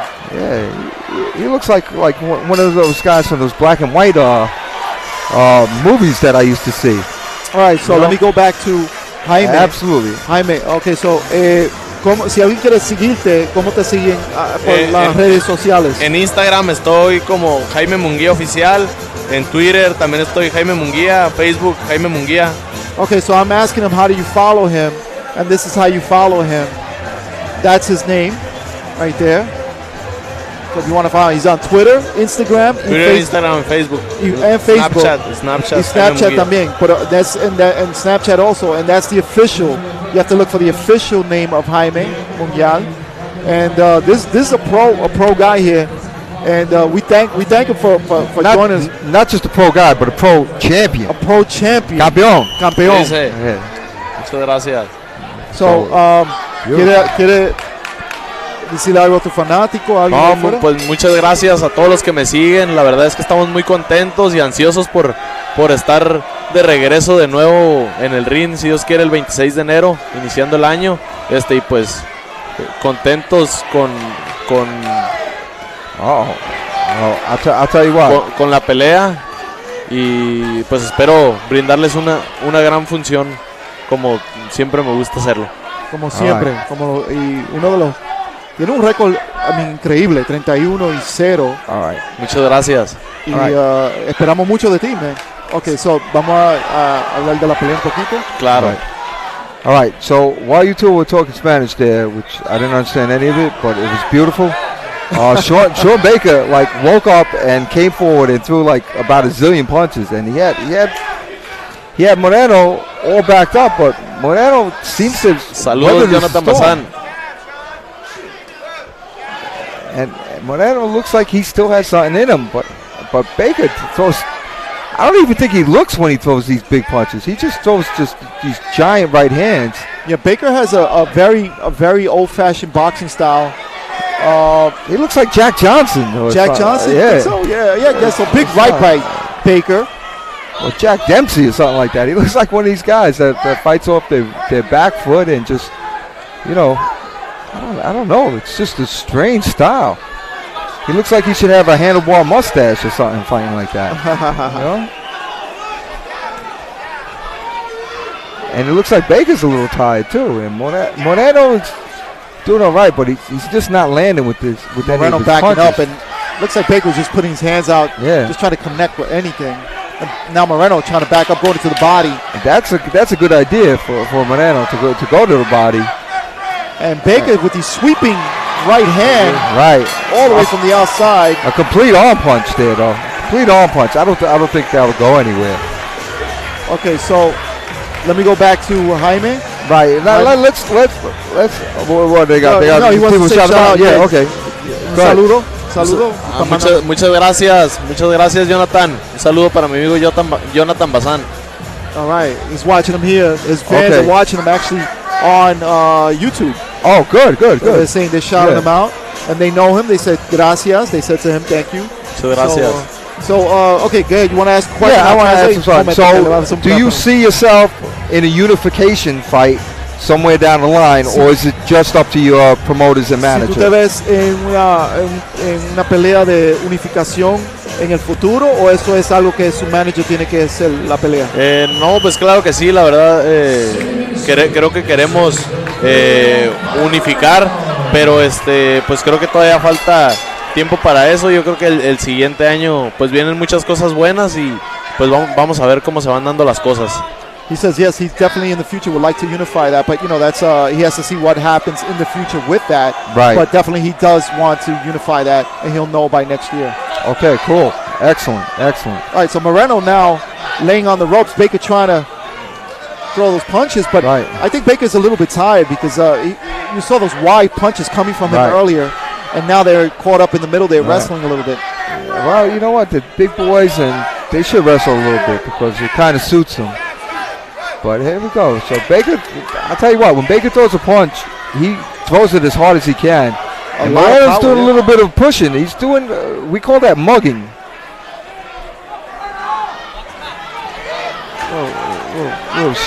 Little street MMA there, you know. Hey, whatever gets you the W, man. Yeah. Well, look at Moreno. Moreno's throwing some punches and Fighting off the ropes. yeah. Moreno was. They're just not hitting though for They're some tired. reason. These are big guys. They're tired. But they're throwing punches. They're just not hitting. All right, again, Moreno going to the body. Baker answering on top. And again, with a big Boom. right, Baker is. And Right. again, Baker scores again. finally Got scores started. with a couple of sweeping punches. Big right, another Baker right, scores with another. and a left. So And Moreno Baker hanging on now. Yeah. Moreno's trying to hang on, but Baker threw another right hand off of him, and I think Baker's scoring on this one. The fireman is bringing the fire with him. He's starting the fire instead of putting it out. And a big right again by Baker. And Moreno answered with one right hand, but that's one compared to about 8, Oh, right? these guys in the corner now.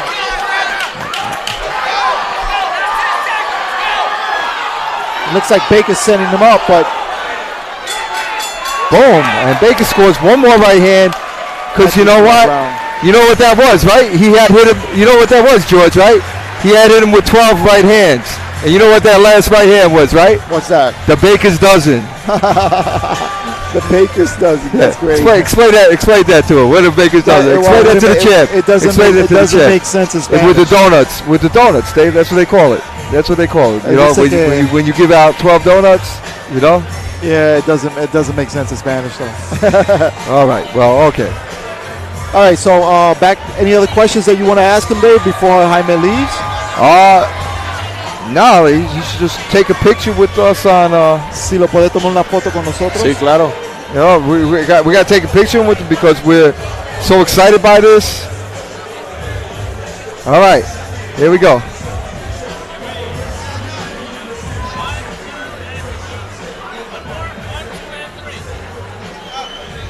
Okay.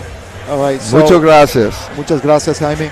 Jaime, perdona que queremos hablar contigo, pero No hay problema. Bueno, ¿quiere decir algo antes que te vaya o para los fanáticos? No, pues muchas gracias a todos por su apoyo. Pues esténos esperando entrando el 2019. Les prometo una gran pelea. Y si Dios me lo permite, yo creo que el 2019 pues vienen muchas cosas para mí. Okay, muchas gracias por su apoyo. He said thank you very much, and he says thank you for supporting him, and he has a lot of big things coming in 2019. Okay, so let's see what we got for the decision, Vamos a ver George. quién ganó con la decisión, y entonces vamos a ver. The entire bout. To the scorecards we go. All 3 judges are in agreement, scoring the bout unanimous. For the winner, representing the fire department. All right, so the Baker brought his dozen with him. He brought the Baker's dozen with him. And the professor says the definition of tired, these 2 guys in the ring, hey, they brought the fire, man. All right, so we're gonna let Jaime go now, right? Right, we're gonna let him go. Okay, Muchas gracias. Muchas All right. gracias. Gracias por estar con nosotros. Claro. Lo agradezco. Gracias a usted. All right. By the way, he shook my hand just now, and his hand swallowed my hand. He is a big-handed, heavy-handed dude.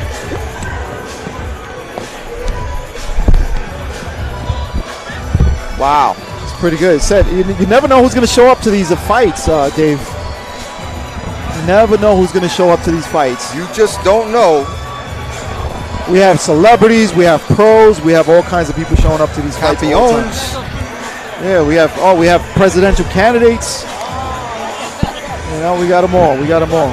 Can you hear me, George? Yeah, Can you hear me? I can Testing, hear you. testing. I can hear you. I can't hear myself. Oh, You can't okay. hear yourself? All right. Open I think your I was on ears. the other Open mic. open your Is ears. this one off? Is this one? They're all on. I Open can't your tell. ears. I Open can't your tell. ears. Oh, goodness. All right. All right. So what battle are we going into? Number 5, we got Daniel Rosales from the LAPD versus Eric Perez from La Habra Boxing. I think we got some skill level in here.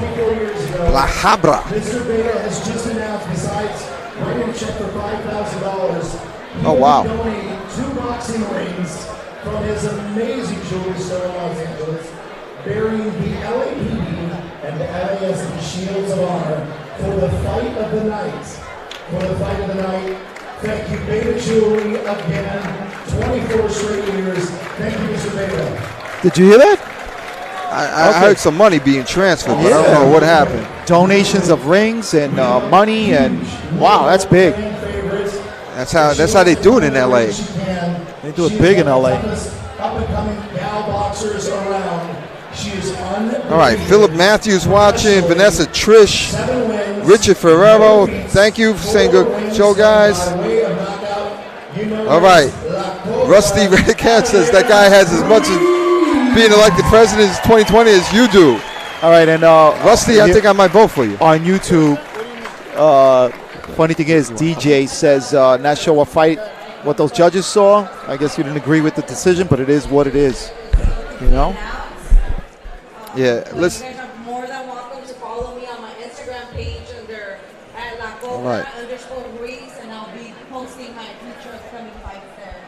Hopefully you guys Okay, follow me. so who's this young lady here? Who this girl is?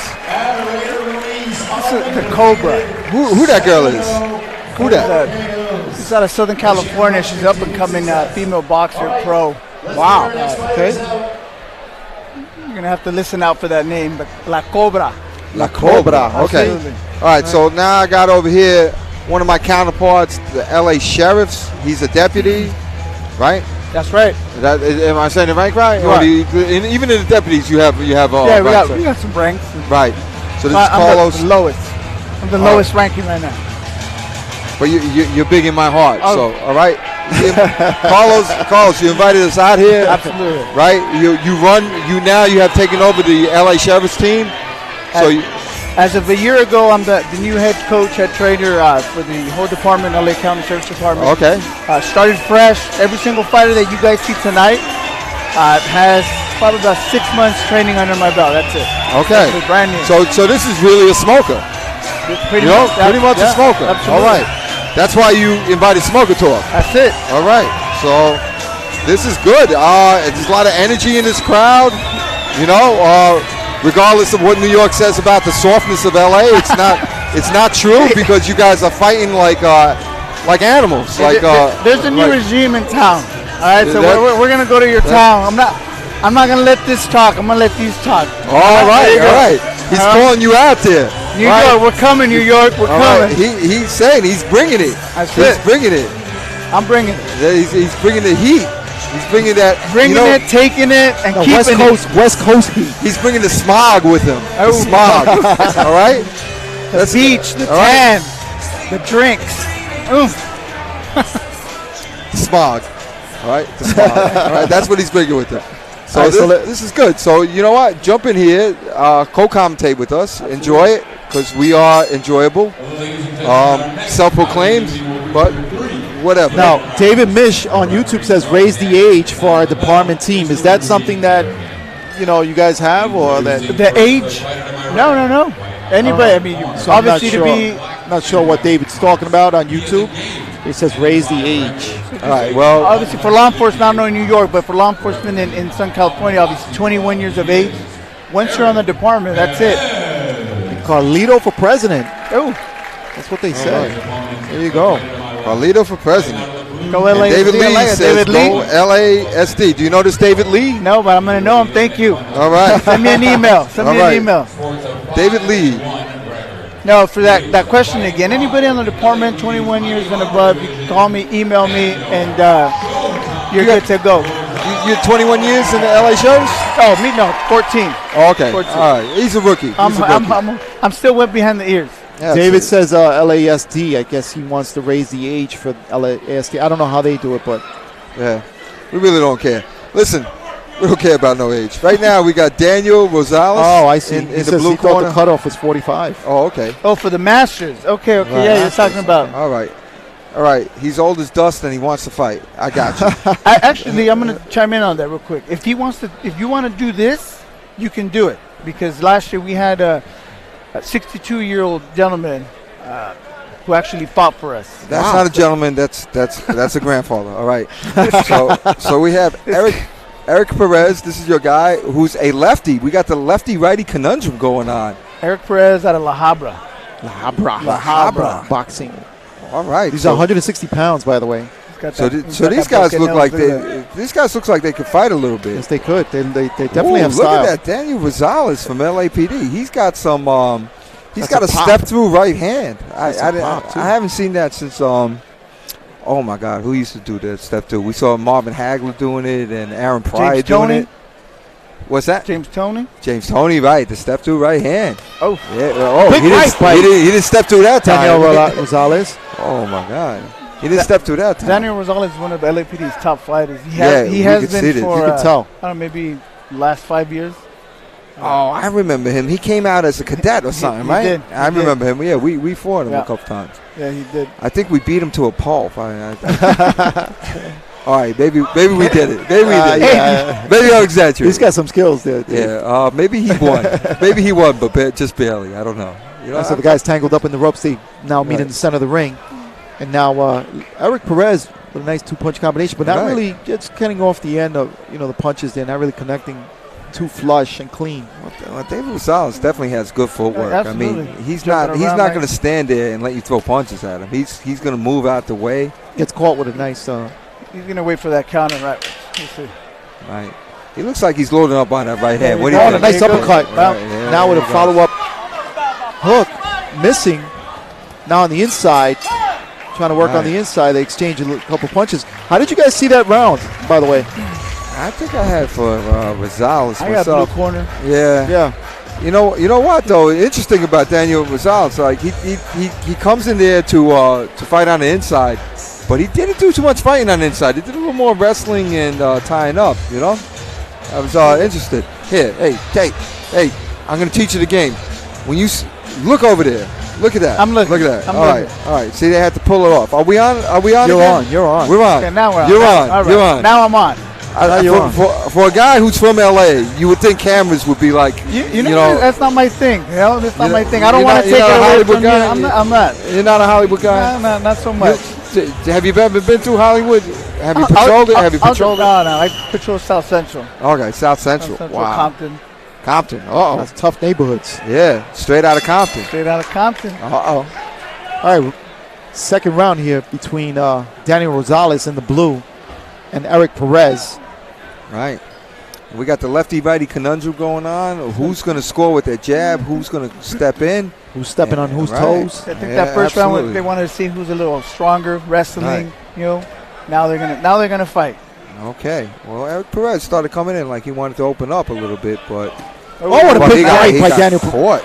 By Daniel Rosales catching Eric on that quick exchange. Yeah. Gotta keep that left hand up. Snap that head back, but Eric is still hanging in there. I'm very impressed by Daniel Rosales. Rosales, nice footwork moving around the ring. Eric needs to move that head a little bit, side to and side. I'm impressed with Eric because he took that punch and ate it. You know, he's still there. He's not a chump. Daniel Rosales loaded up with that punch too. Just let it go. Daniel's still working that footwork. I like that. Yeah. That's one thing I've always liked about him. never stays in one spot. If you see, he cuts the ring nice. That distance, he always has that nice distance. He knows exactly how far he needs to go in to get that right punch. Right. Oh, Right, he just caught himself a right hook off of Eric Perez. And they just awkward on the inside of both of them. And they were trying to counter with that left hook. Just not really clean. Throwing it, but not really clean. Again, these guys. Wrestling a little bit. Yeah. A little wrestling on the inside. So I'm scouting out. So Carlos, I'm scouting out some of the LA fighters, and I see they got good arm locks. You know, and I don't know if that's fair. All right, looks like Eric caught him a little bit. You know, caught him, but I think it was more off balance than anything. And now these guys into the corner. The shoulder. I gotta learn these moves. More of a man. tackle. These LA guys fight. They're And not playing around. A big hook, another hook. Right. that's a good one. That's a good one. They're gonna come out banging. See? And they're still wrestling. Wow. See, I haven't been in New York to see you guys fight, so that's why I'm gonna keep my mouth shut for now. Okay. Once I see what New York has to give, right. Then the next time, then we'll start talking. Right. Right. Just remember, in the game of boxing, what you give is what you get. Absolutely. You know, Yeah. we just want you to know that. Absolutely. All right. You might get me out of retirement going up there. Oh yeah, we'll invite you out of retirement. We'll get another old crusty coach to fight you. And by the way, on YouTube, David Mesh says we're deputies, not actors. Your deputies, not actors. Oh, I'm sorry. Okay, I've insulted the whole sheriff's department. I am sorry. What's going on here, David? What's that? See someone throw on Americana. Which one? I want to see someone throw on an Americana. I'm not sure what that means. I have no idea what that means. All right, so round number 3, Danny Rosales in the blue. Right. And you got Eric Perez from La Habra Boxing. These are 160-pound, both seasoned boxers. Right. Nice exchange there. That right hand keeps catching Eric. Yeah.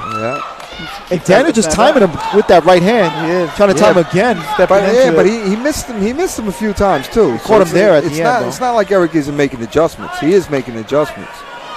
He just doesn't seem to have the formula to hit Daniel.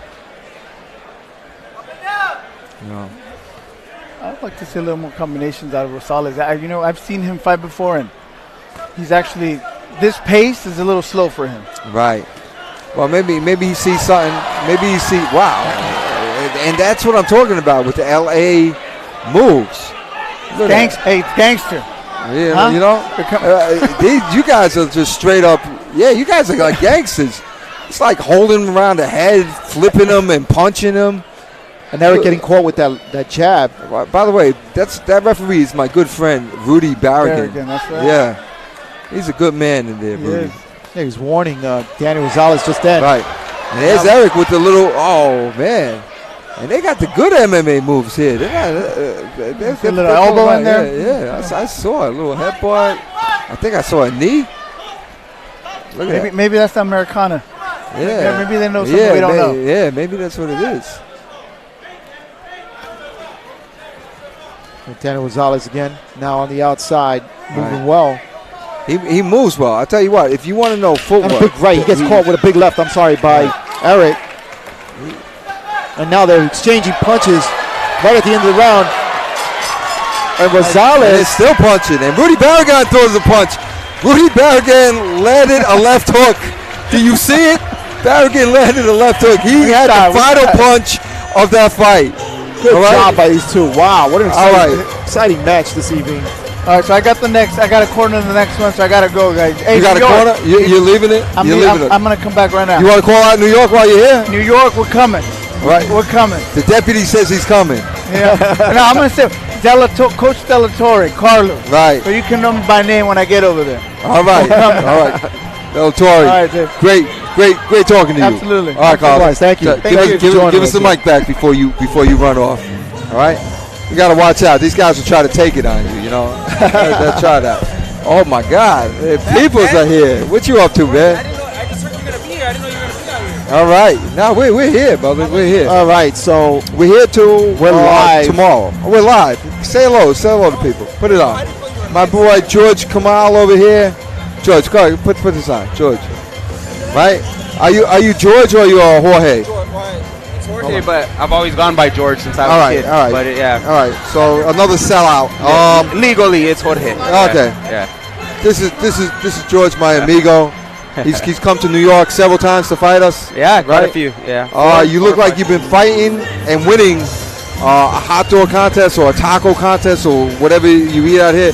You're looking a little heavy, my man. You're looking a good $180. Just a little bit. Yeah. Yeah. You're pretty good. You should go. You should join the circus, man. You'd be pretty good at guessing weight. I have the circus, my man. I have the circus. I saw right away. This guy fought at what? You fought at 150 pounds and 147, 154, 165, and in tournaments too, right? You fought in tournaments. Yeah, tournaments, police Olympics. Police Olympics and all that. So this guy's here. So he is obviously. What are you coaching now? You giving up boxing or what are you doing? Actually, I was supposed to fight tonight, but the fight fell apart. But yeah. Oh really? I was actually supposed to fight at 175 tonight. Really? Yeah. Oh my God. Yeah. Did they have a tall 175 paddle or a short 175? No, he was tall. He's probably about 5'10", probably a good 5-6 inches over me. But right. But I was ready for it. But I know you have the skill. I know he has the skill. But does he? Do you have that kind of skill to overcome that kind of height? I would have knocked him out. You would have saw knocked that tonight. Wow. Woo. Tough words. Right. Tough words. Let me tell you something. Tough talk from I LA. wouldn't shoot the sheriff or the deputy in this town because you guys are some bad mofos out here. You know. All right, let's go to the let's go to the ring for the official announcement. All right. The trophies for this bout will be presented by Commander Mark Baeza of the Los Angeles Police Department's traffic group. After 3 rounds of action, your judges have rendered a split decision. Wow, split decision. I didn't see that. All right, let's see what they say. I didn't see that coming. Fighting out of the blue corner. Okay, split decision. Have you boxed with Daniel back in the day? Daniel Rosales? Yeah. No, I've never fought him, but he's a pretty good fighter. Yeah. He's impressive. He moves well. Yeah. Because I know you move well too, and you got the. He had a little trouble in his last fight. He fought in Pomona in August, and he got hurt. I think he got dropped. Oh really? Yeah. He was down. I think he lost that fight too, but yeah, he got hurt. He got caught with a good shot, but he moves well. He's a really good fighter, pretty polished. Would that be in the amateur ranks or the?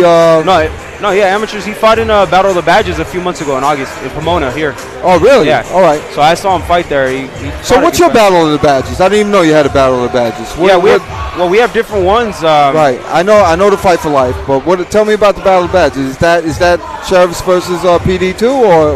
No, Battle of the Badges is mixed. We have actually quite a few different throughout California that go on. There's some in Northern California, Central.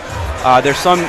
Sometimes it's been a couple years, but we used to have a Battle of the Badges here, and what we do, we just invite firefighters, military, police from all over the place to come fight in it. Is that with Gaffney? Yeah, well, Tom does his too. There's the UCA Battle of the Badges, and then there's a guy out in the desert, Jeff Penn, who does a Battle of the Badges at the Indian gaming casinos. Oh, really? So he actually has one coming up in February. Okay. Yeah, and so there's quite a few here in California that go on all the time. There's, almost every other month there's an event going on, Battle of the Badges. Here's a guy I fought right here, Ivan Guillermo. We fought 3 times. Ivan. I fought Ivan twice. I know Ivan since. I dropped Ivan too. I put him down in our first fight. Oh my goodness. Yeah. Ivan.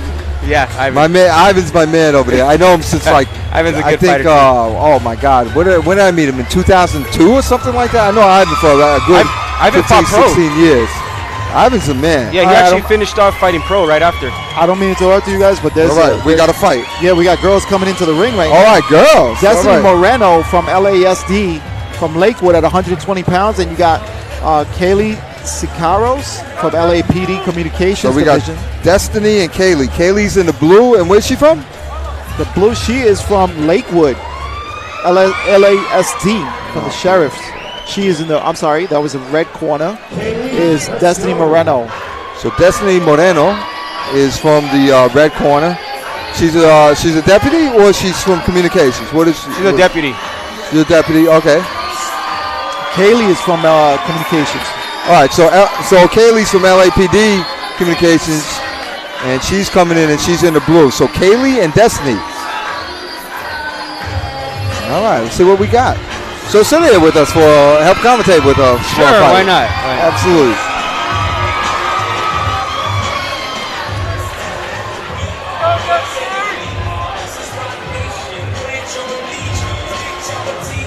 All right.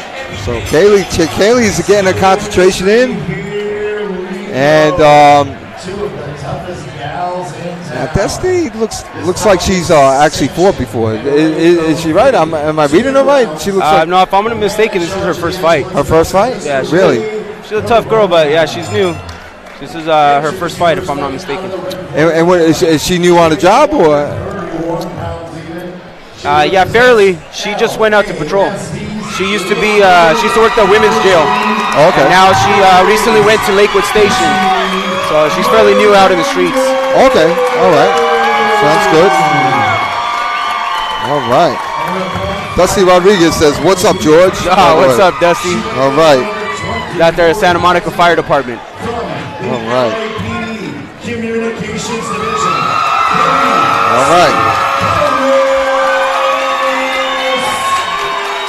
All right. So we got Kaylee in the blue, Destiny in the black. LAPD versus LA Sheriffs. And this looks exciting already. I'm pumped. excited. I'm pumped for this one. I can feel it. All right, we got to get the ring girl. Yeah, the girls' fights are always exciting because they just go all out. Yeah, girls are a different species than guys. I don't care what anybody says. They're just built different. When a guy gets hit hard, they kind of like try to collect themselves and say, "Wow, what can I do not to get hit hard again?" Yeah. When a girl gets hit hard, she latches and she out. hits hard, even harder. Yeah. All right, round number 1. Okay. Wow, and they're letting it go. This is it. And we got to fight. We definitely got to fight. Wow, what a big right by Destiny Moreno. Kaylee sits back now. But Kaylee's coming right back. And this is what I'm saying. Kaylee got hit and she's coming back. And Destiny gets hit and she's coming back. And a little bit of pushing. Because you know what? It's still a fight. The girls always bring the fight, man. They always bring the fight. And they're bringing the excitement. They are letting their hands go. And again, Moreno trying to punch it. She's using that jab to keep Kaylee away. Does it again and again. Right. And Moreno definitely scored with a couple of good punches, but it doesn't have Kaylee phased at all. She's still coming forward, Kaylee is, and trying to land her punches herself. She is doing a good job working that jab, keeping her distance, measuring her. There we go. With her jab, she set her up for that straight right. Right. Destiny using that jab now to keep Kaylee back. Absolutely. Destiny again jabbing. And her corner screaming to jab. Right. Use that jab. And then you know what, Dave? And a big right by Destiny again. That jab is effective. It sets up everything, uses the right again. Right, well, I think Kaylee just scored with the right in there as well, though. And Kaylee's throwing some jabs herself. Kaylee now kind of... She's not doing bad, Kaylee. She's not. trying to get that 1-2 in there. She covered up a little bit more now. Right. Because she's been getting caught with that big right again. Yeah. I tell you what, she's unfazed, though. She's coming forward, absolutely. Yeah. And she's trying to get in there. I don't know. Kaylee seems to be falling just a little bit short with her punches. Oh, good body shot there by Kaylee. Again, with that jab, Destiny using that jab effectively in this fight. So I don't know if Destiny has a corner or a rooting section because they are just... No, that's a boxing team. Yeah, that's the boxing team. Yeah. They're rooting her on. They're doing a great job, I tell you. I tell you what, in amateur rules, they would get thrown out. Yeah, they would not allow that in amateur rules. Absolutely. Right. All right, Isaac Ace, the fight of the night, he says. Rick the Fixer says toe-to-toe, yes, right. And Bianca Cordina says, cover your face, girl. And Kevin, Kevin 309-760-60 says, Eso. And Harry. What does that mean? Eso. That's it. That's it. Eso means like, all right. All right. Just like that. You know? Is that like an LA saying type thing? That's more of like a Hispanic saying. Hispanic saying. Yeah, okay, Hispanic, all right. That's yeah. so. It's Spanish. I love it. I gotta get in these crowds and say these things once in a while. Eso. There you go. Eso. You gotta say it just like that. Yeah, you gotta drag out that O. All right. And Lauren E. Jones is watching. Hello, Lauren. Wow. Wow. Now- and Destiny's just coming out throwing punches, and Kaylee's answering right back. I tell you what, women are a different type of fighter. They coming in, and Kaylee landed a couple of good lefts in that little combination right there. Destiny's throwing a nasty jab right now, nasty. Yeah, she's a lot crisper in the way she throws her punches. You can see the way she steps into her jab.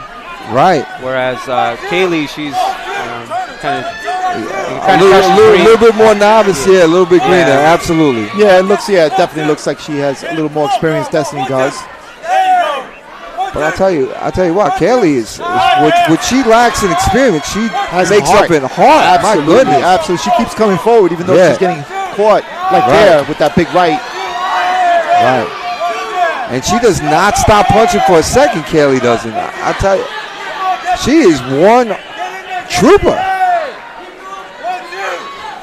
And you see time and time again that jab is what's getting the round here, and that's the jab that Destiny's using, keeping her at bay, just keeping Kaylee short of connecting every time. And I'll tell you what, that jab is saving her life because Kaylee's trying to come through with a hard right hand, and it's just falling it's short. slowing it down now. You see she's taking a breath and she's stepping back because it's that jab. Again, that jab is so effective, and you know that's exactly what we always say. Use that jab. Again, the 1-2 again by Destiny catching Kaylee. Now Kaylee's slowing down, not coming as aggressive as she did in the beginning of the round. Right, and Kaylee really needs to just take that right hand and put it in front of her face and just block those jabs, but she's just not.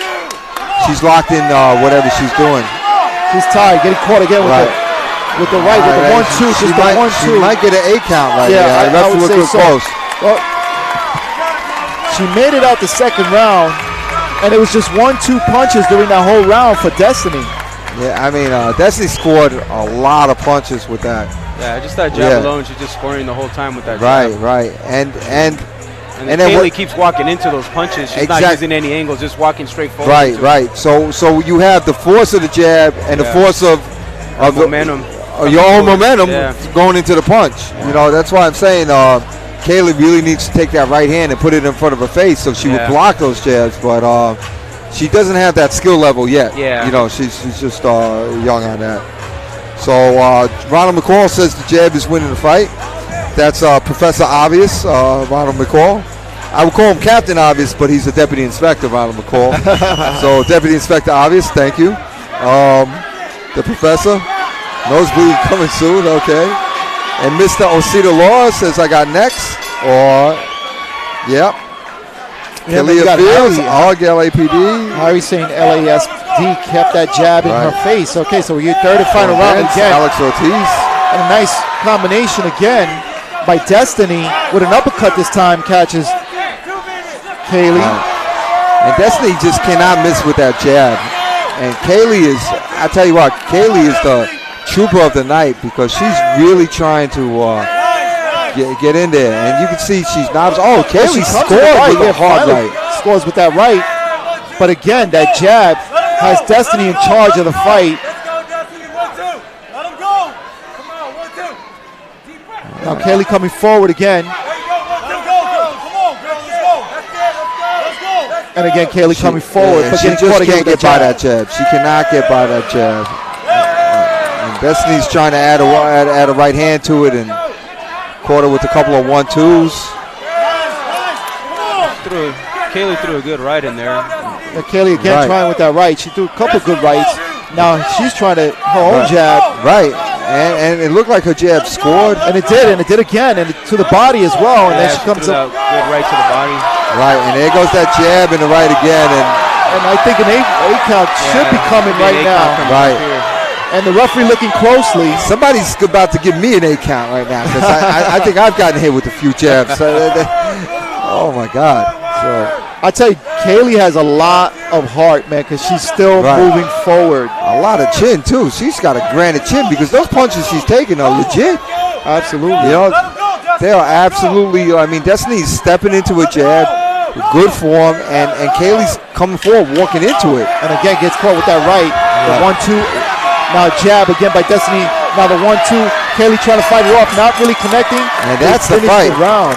That was a little bit hard to watch on my part. You know, that was a close one. What do you think? What's that? Just kidding. George said that was a close one. What do you think? Yeah. George is a little bit of a comedian there. Yeah. My boy Ivan. Ivan, when did we meet, Ivan? In 2002 or 2003, 2004? Yeah. When did you go to Barcelona? That was the New York robbery. No. Right. When did we meet? We met in 2003 in Barcelona. Barcelona. All right. I know this guy for 15 It years. was a New York robbery? I just got back from Iraq. Is that what you said? It was a New York robbery? Oh. That. Oh my goodness. What good people. I go back 15 years with some of these LA people. That's right. Yeah, I'm live and you're drinking. All right? So we want to welcome Kayla Sachs. She's watching. Kaya Sachs, I'm sorry. Kaya Sachs. Ron McCall says the Blues going to need some aspirin. Yeah, I'm hurting from all those jabs, Ronnie. Cheryl says throw in the towel. She's getting beat bad. Yeah. But she hung in there. You know what? She hung in there. But let me tell you something. That's part of boxing. One time you take a bad loss, you will never take a loss in that way again, ever. You know, right? I mean, we've all been there.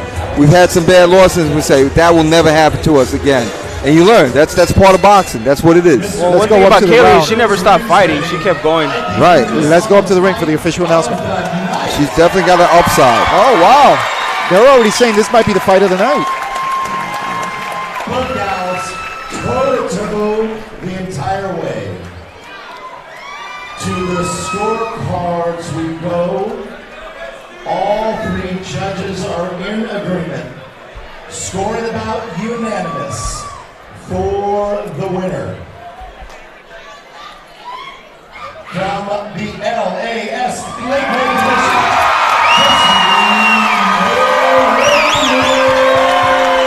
All right, no argument there. All right, George, take it easy, brother. All right, take it easy. And, George, thank you for joining us. George, you gonna come down and wait, or you gonna stay at this? No, I'm place? gonna keep coming down. I'm gonna try to work out a fight with Tom. See if we can set up. I don't know what weight, 175, 168. But I'll keep coming back down. I'm pretty much done with 147. It's too much. But maybe 154, 54, 65, around there. But yeah, I'll keep coming down. Good. And we'll look out for you in New York. Are you going to come again or what? Yeah, I would love to. I'd come All right. out. Yeah. We're going to invite you, brother. All right, man. I'd love to see you guys. Good to see you, brother. Good to see you.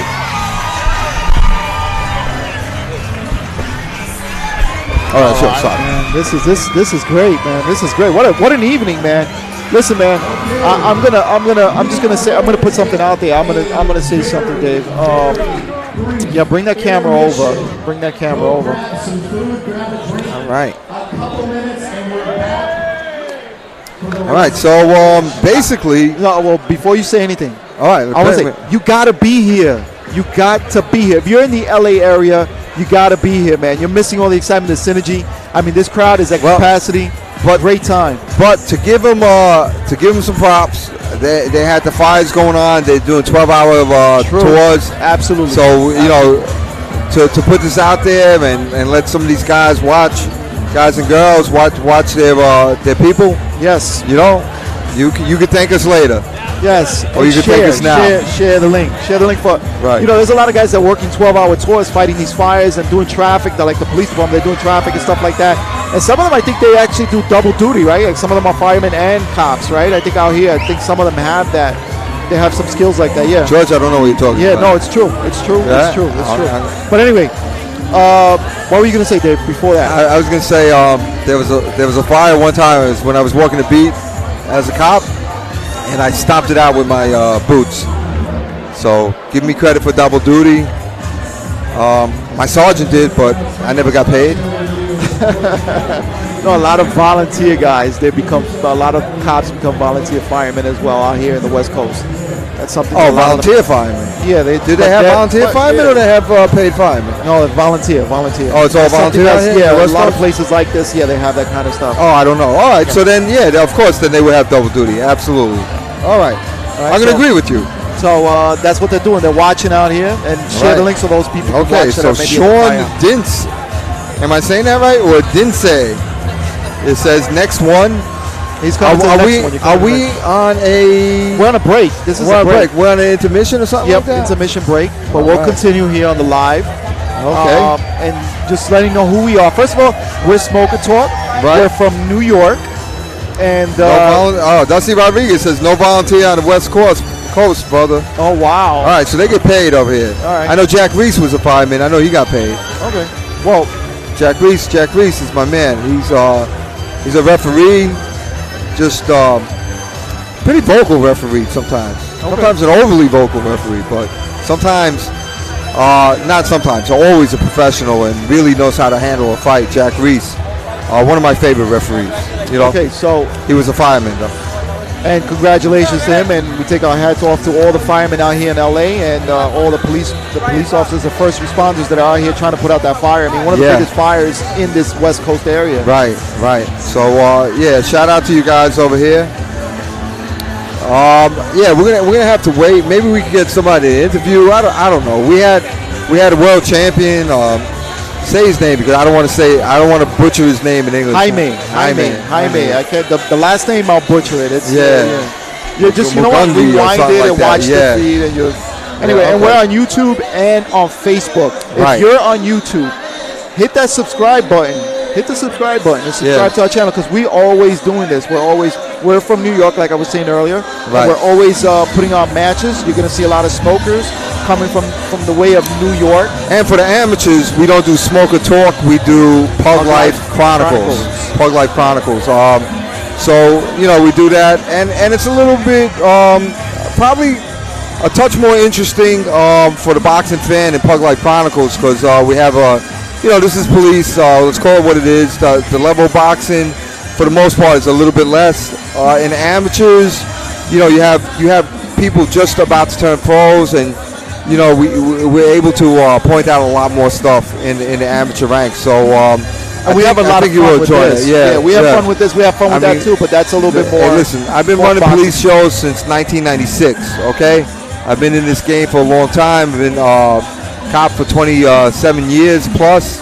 And I've been running shows since 1996. Always for charity. We can do anything in the police department. Got to do it for charity, right? And now I'm trying to.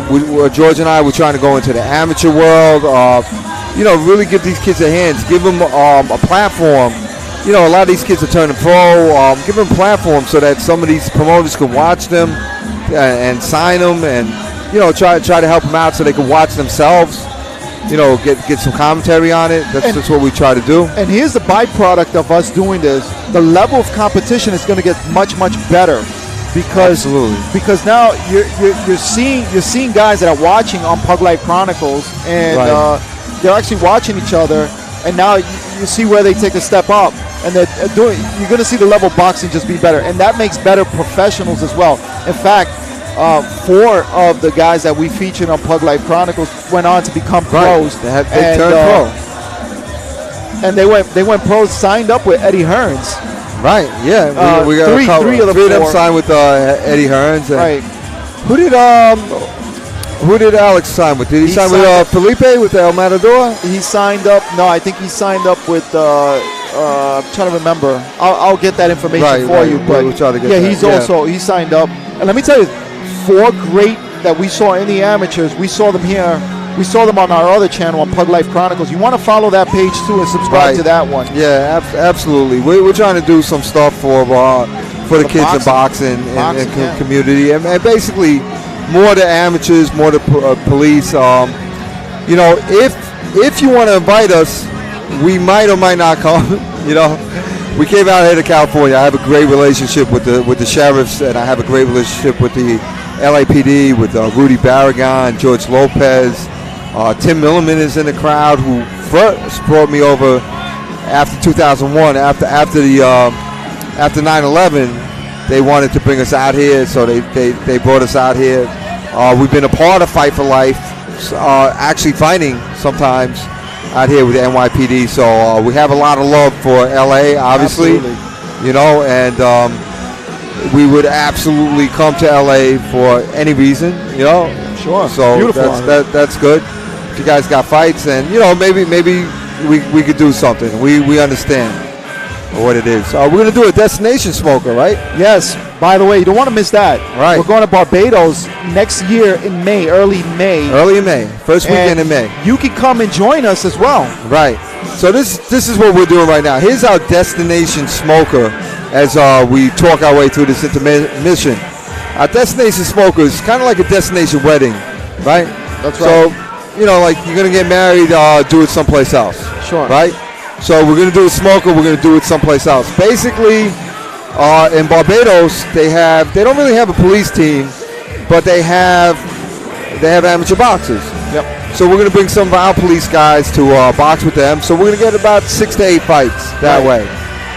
The rest of the fights, we're going to allow, cops that want to, you got to pay your fare. I'm sorry, but you got to pay your fare. You got to come over there to Barbados, and we'll get you a fight.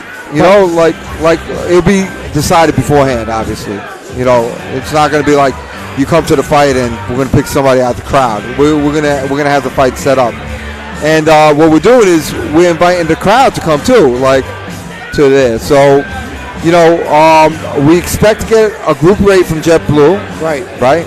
That's from New York. I know you guys are here in LA.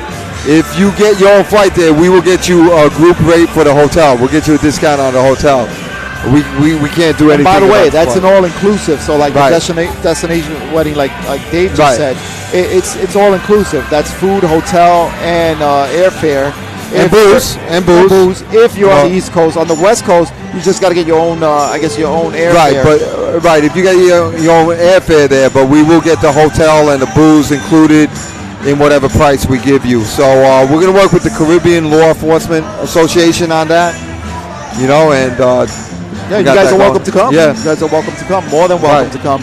Now, I just want to say a couple things. Why don't we take a couple questions on YouTube if you got Facebook? Any if you have any questions for us, because I see some. Here's the question: what's the holdup? This is called intermission. Intermission. Wait. Hey, listen. But in the meantime, we'll take questions from you, and we want to also take a couple of here. Like somebody says, Mikey Garcia or Errol Spence, and that's by Harry. Harry's asking. All right. So we've been talking about this, Dave and I, about Mikey Garcia or Errol Spence. Right. We both, I think, are in agreement with what we say about that. But Dave, go ahead. You take it away. Yeah. I don't know what that is. Why you would skip Lomachenko? Like Mikey Garcia versus Lomachenko is the lightweight super fight. I don't see why he left. The division to go up there, and you know what? I mean, I know you go up in weight, but I mean, come on, two weight divisions, and it's not like he's ripped. If he did some steroids, some like some other fighters, then I'd say okay, you got it. But I understand maybe he sees a weakness in Spence's game. But and what we said earlier is that Spence is naturally that weight already. Right. And Mikey Garcia has to come up. So I don't know who has the advantage. To me, in my opinion, and watching boxing for many years, I think Errol Spence will probably dominate Mikey Garcia. So I don't know if it's a good fight for him. I think he should stick, like Dave said, and take on Lomachenko. Now, the thing is that Lomachenko, to me, in my opinion, I think he's one of the best fighters out there right now with his style. They don't call him the Matrix for nothing. Right. I don't know. Well, I'll tell you one thing. Out of that division, I like Terrence Crawford out of anybody. You know what? And we don't want to take it. You're right. Absolutely. I'd say Terrence Crawford boxes Errol Spence's butt off. Yeah, I do. And you say maybe not, but the English guy. Oh my God, I can't think of his name right now. But he was doing well against Errol Spence, just boxing. And I'll get his name in a second. But basically, and then maybe Mikey Garcia sees that too. And here's something that Mikey Garcia has an advantage over when you come up in weight is speed. You're used to the smaller guys punching at you. You can handle the speed. And Mikey Garcia does not get hit. Right. He does not get hit. So if you're at featherweight, lightweight, super lightweight, super lightweight, what's the other one? Super featherweight. I mean, he's been in all these divisions and lightweight. I mean, he might think that a welterweight is too slow for him, and maybe that's what he's talking about. You know, I don't know. You know. All right, so let me see. Let me continue here. All right, so we got any questions over here? Let's see. All right, so Ron McCall is talking about the. Ronald McCall is still talking about Fabulous Resort in Barbados. Yes, Ronnie, and you will be there. The professor, you will be there. And Rusty Redican says they need a holy trinity bout. Get all three departments, LAPD, NYPD, and some sort of And George BPD. Sal, look what he says. You guys are some slicksters loving the Barbados idea. Okay, that's good. I like Right. that. You know, when we put out the package and we have to negotiate a little bit, it's still business. Ron says it's funny. That's a good one. It's a smoker on vacation. That's right. I love That's that. right. That's right. All right. So and over here we're gonna go back to boxing now. Wilder or Fury? All right. Wilder by no means does Tyson Fury have a chance to win this fight. Yeah, None. and Zero. Why is that? I'm telling you right now. All right, this is where I'm going to piss a few people off.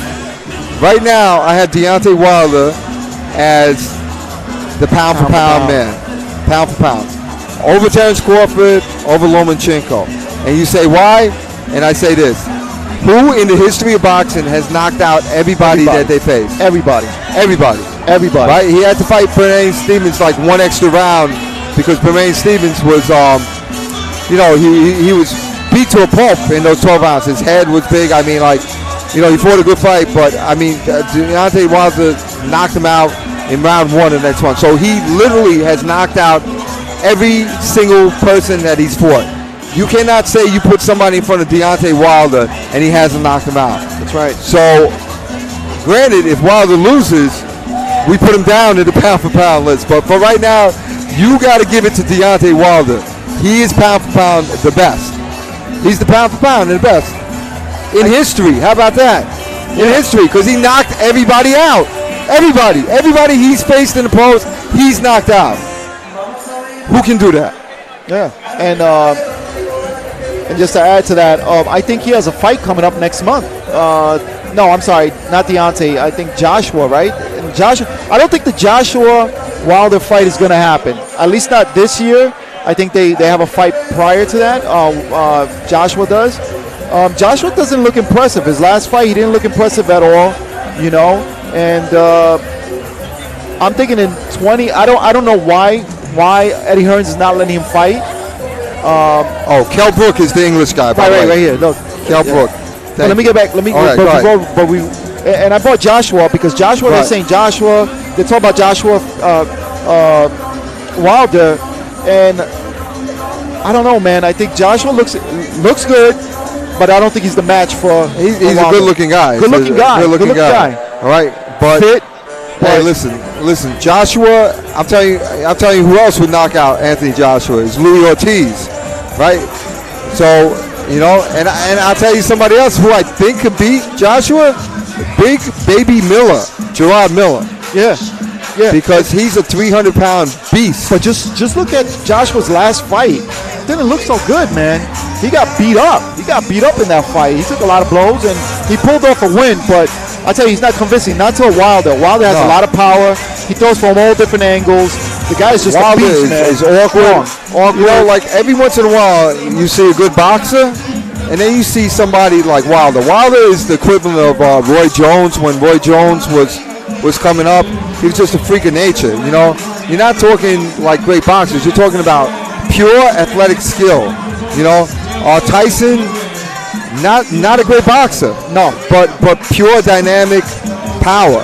You know, so. Power, aggression. I mean, Deontay Wilder is just a beast, and he is pound for pound my guy right now because he's knocked everybody out. You know, so it's there. Let's get back to the Barbados Smoker. So look, we're gonna organize what we can with JetBlue. You know, it's gonna be a police show. All right, we're not telling you the hotel. We got the hotel. The hotel has free booze, free food, and free smoker. Oh, it's all inclusive. Right, it's all inclusive. All right. Yeah, why not just say all inclusive? All inclusive. All inclusive. All right. Will there be gambling? I got a couple guys in the NYPD who play CeeLo and cards. So I know. And they do it right. They don't do it against the wall. They turn the table over and do it right against the table.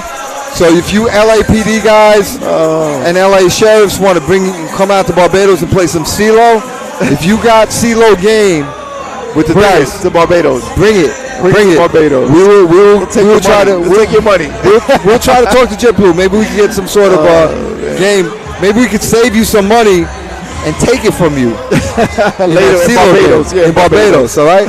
Because Barbados doesn't have gambling like that. Not at the hotel we're staying at. So I'm gonna run card games. You know, when I got to pay for my own flight too. So I'm gonna run a card game. I'm gonna be the house. I'm gonna do some blackjack. All right. That's what I'm gonna do. I'm gonna do it. All right, so let's get back to some of the questions here. Right, round of the ball. Yes, that's what I'm saying. Kel Brooks outboxed Errol Spence. He got caught, but how about a Mikey Garcia? Mikey Garcia, is he a better boxer than Kel Brooks? He might be. Right. So I think so. So if Errol cannot hit Mikey Garcia, who is very hard to hit, we got a good fight. Right. We got a good fight. And it stands to be seen. We'll see next year what 2019 brings. Right. Okay, so now a couple other things. Let's go back now to Facebook and YouTube. But right here it says the bravest or the finest in 2019. Right, and are we talking about what? And who are we talking about? NYPD or are we talking about? He's talking about football, David. All right, so we're talking boxing tonight, but in my opinion, I'm going to say the finest. Football. See? Football. The finest. We got a bigger team. We got a bigger team in football. The NYPD has a bigger team, and our guys are actually bigger than FDNY guys. So I got to go with NYPD. I'll tell you what. Also with that, the FDNY has some quarterback. He was probably the most exciting player to watch. I don't know his name, but he was fantastic. He kept coming back. Big guy too. Yeah. Big, heavy-set guy. Right. But moves very well. Yeah. So, I mean, I'm going to go with the bravest on football. All right. Then I love that quarterback. This is where we're at odds now because I'm going to say that I'm going to go with the finest only because we have a lot of players on our team. Right. We rival, the bravest team, and I think that we're going to wind up again taking it once again. Really? And I think it's been whatever the history is of the football between the bravest and the finest. I think we're split down the middle. I think FDNY has won, half the meetups, and NYPD has won the other half. Yeah. So I don't believe that. I don't believe that. Yeah, I think I remember that. Yeah, they always say that. They say that every single year. And then one team will win for like 10 years, but they'll still say that. That's propaganda. That's hype. I'm going to go with nonsense. I'm going to go with NYPD. Right. All right, so I think the NYPD's beating them like a zillion years in a row. All right. What does it say? Knuckle Nolan, you get your hand shook and your money took. All right. All right, bring it. Bring it. All right, we're gonna play some dice. We're gonna play some dice. I'm gonna run some card games. We're gonna do this. And then Michael Mendez says, "Will you stop letting that pink coat out-talk you?" All right, so apparently, Michael, you are new to smoker talk, my man. Because I got some loud-ass clothes, my man. I got some loud-ass stuff. We're here to catch your attention, all right, brother?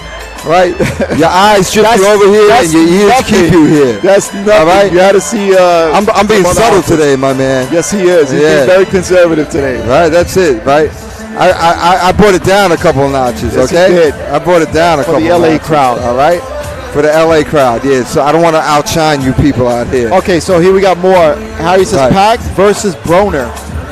Okay, Pac-Man versus Broner. All right, let's call for what it is. Broner is lazy and the Pac-Man isn't. All right? Pac-Man's work ethic, I mean, it's been for years. Right. Just, and on top of that, not only does he take steroids for strength, but he takes it for conditioning too. Gosh. All right? All right, so let's go. There's no proof of that. There's no proof of that. Stop it. All right, let me tell you something. Anybody who comes up from 106 to 147 and brings all their muscles with them is on the roids. All right. Allegedly. All right. Allegedly. All right. Holyfield went up from light heavy to super heavy. Went up to heavy. Wait. Okay. Right? There were roids involved. Whatever. But here's the thing about it. Needle. Whether they take roids or not, okay. My thing is, you still got to be able to fight. You got to still be able to put together some punches. That's true. I don't care how big you are, because you can have all the muscles in the world, and if you don't have skill, it doesn't matter. So you can have all the roids you want. You can put all the roids into you, but if you don't have some boxing skill, it means absolutely zero. All right. Well, let's give Broner a couple of points though. Broner does have he does the right side dip, the shoulder roll like Mayweather. Right. And obviously Pac-Man had a big time problem with that.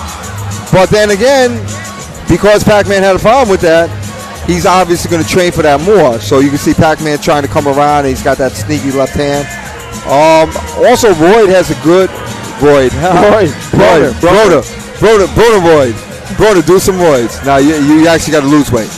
Broner has a good right hand, and Marquez caught Pac-Man with the right hand. He basically was throwing it, when Pac-Man throws, I don't want to say lazy, because Pac-Man doesn't do things lazy, but not defensively responsible with his jab. That's how Marquez caught him with the right. And Broner does have a sharp right. So Broner has those two things advantages going for him. But Broner's biggest disadvantage is not the roids or not really the boxing style, is that Broner does not show up in great shape. He just doesn't. To me, he's more of a pretty boy. He thinks he's pretty boy Floyd Mayweather, and he's not. You're not. He thought he was going to be the new Mayweather, and he's not. Right, and he's not because he's lazy. He's lazy. You see it.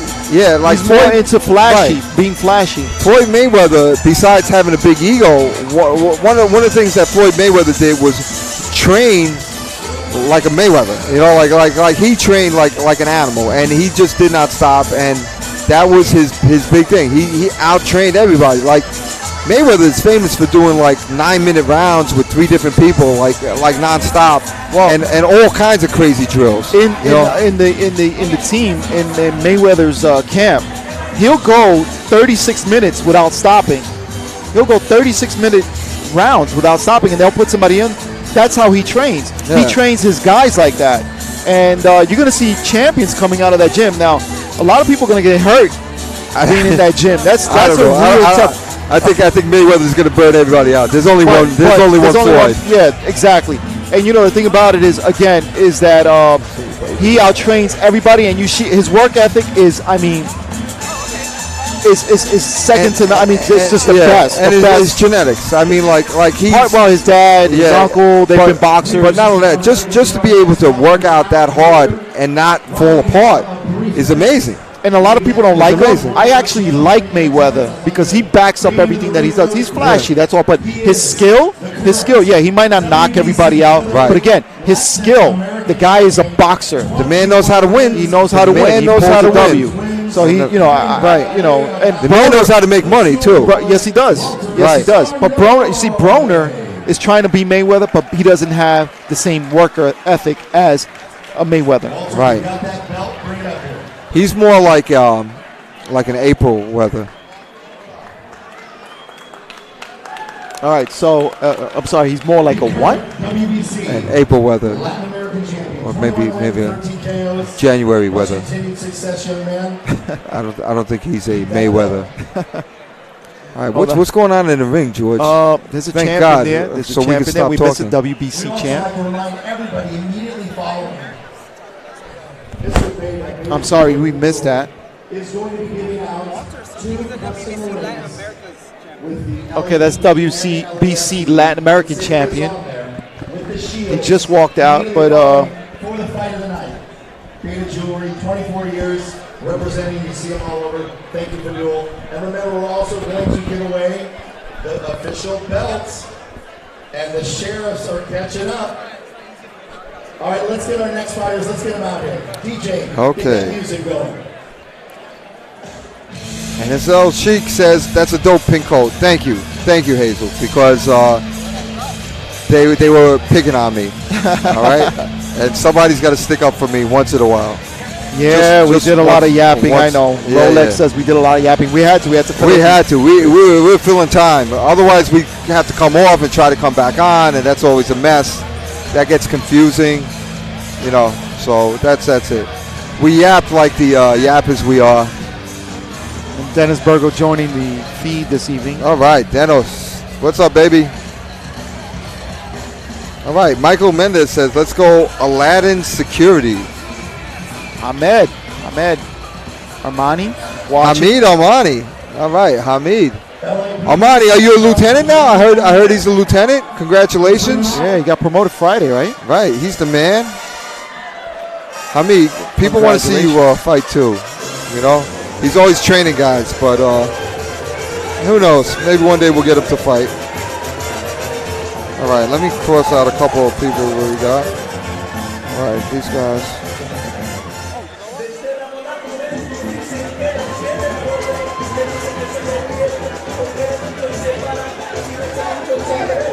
All right, so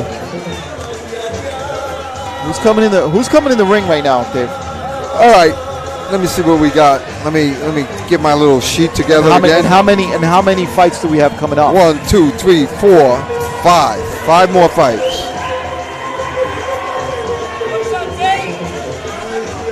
Oh, they're shouting me out over here. All right, my man Carlos over here. And they're throwing T-shirts into the crowd. Oh my gosh. This is great. Yeah, and when they throw them over here, George, it's like they throw them like to knock people out, man.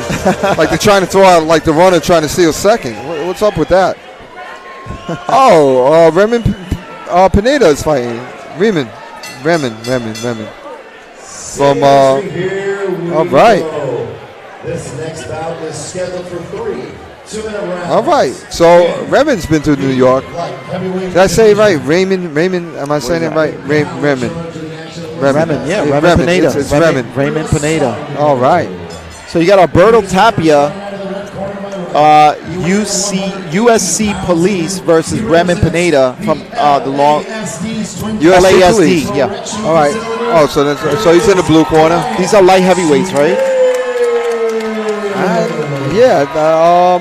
Yep, absolutely. Light heavyweight. Raymond Pineda, I remember him coming to New York fighting as a middleweight. Representing LAPD Men's Division by way of the West Side Boxing Club. All right. Get Steve a shirt to cover up his red coat. It's pink, first of all. It's pink. Okay? And it don't need no cover up, baby, because it's shining. Funny. All right? Jealousy will get you nowhere out there. All right? You can't rock this pink coat. Not everybody can wear it like you do. They can't rock this, baby. It's all right. I got you. All right. And Alberto Tapia, he looks like a thick, strong dude. All right, Tapia in the blue corner. Right. With the blue. Blue corner and blue. Pineda in the red. Red gloves, black trunks. And Pineda's been boxing for a while. You know, I know him from here. He's letting that jab go. And Tapia answering right away. Tapia seems to be his feet well planted.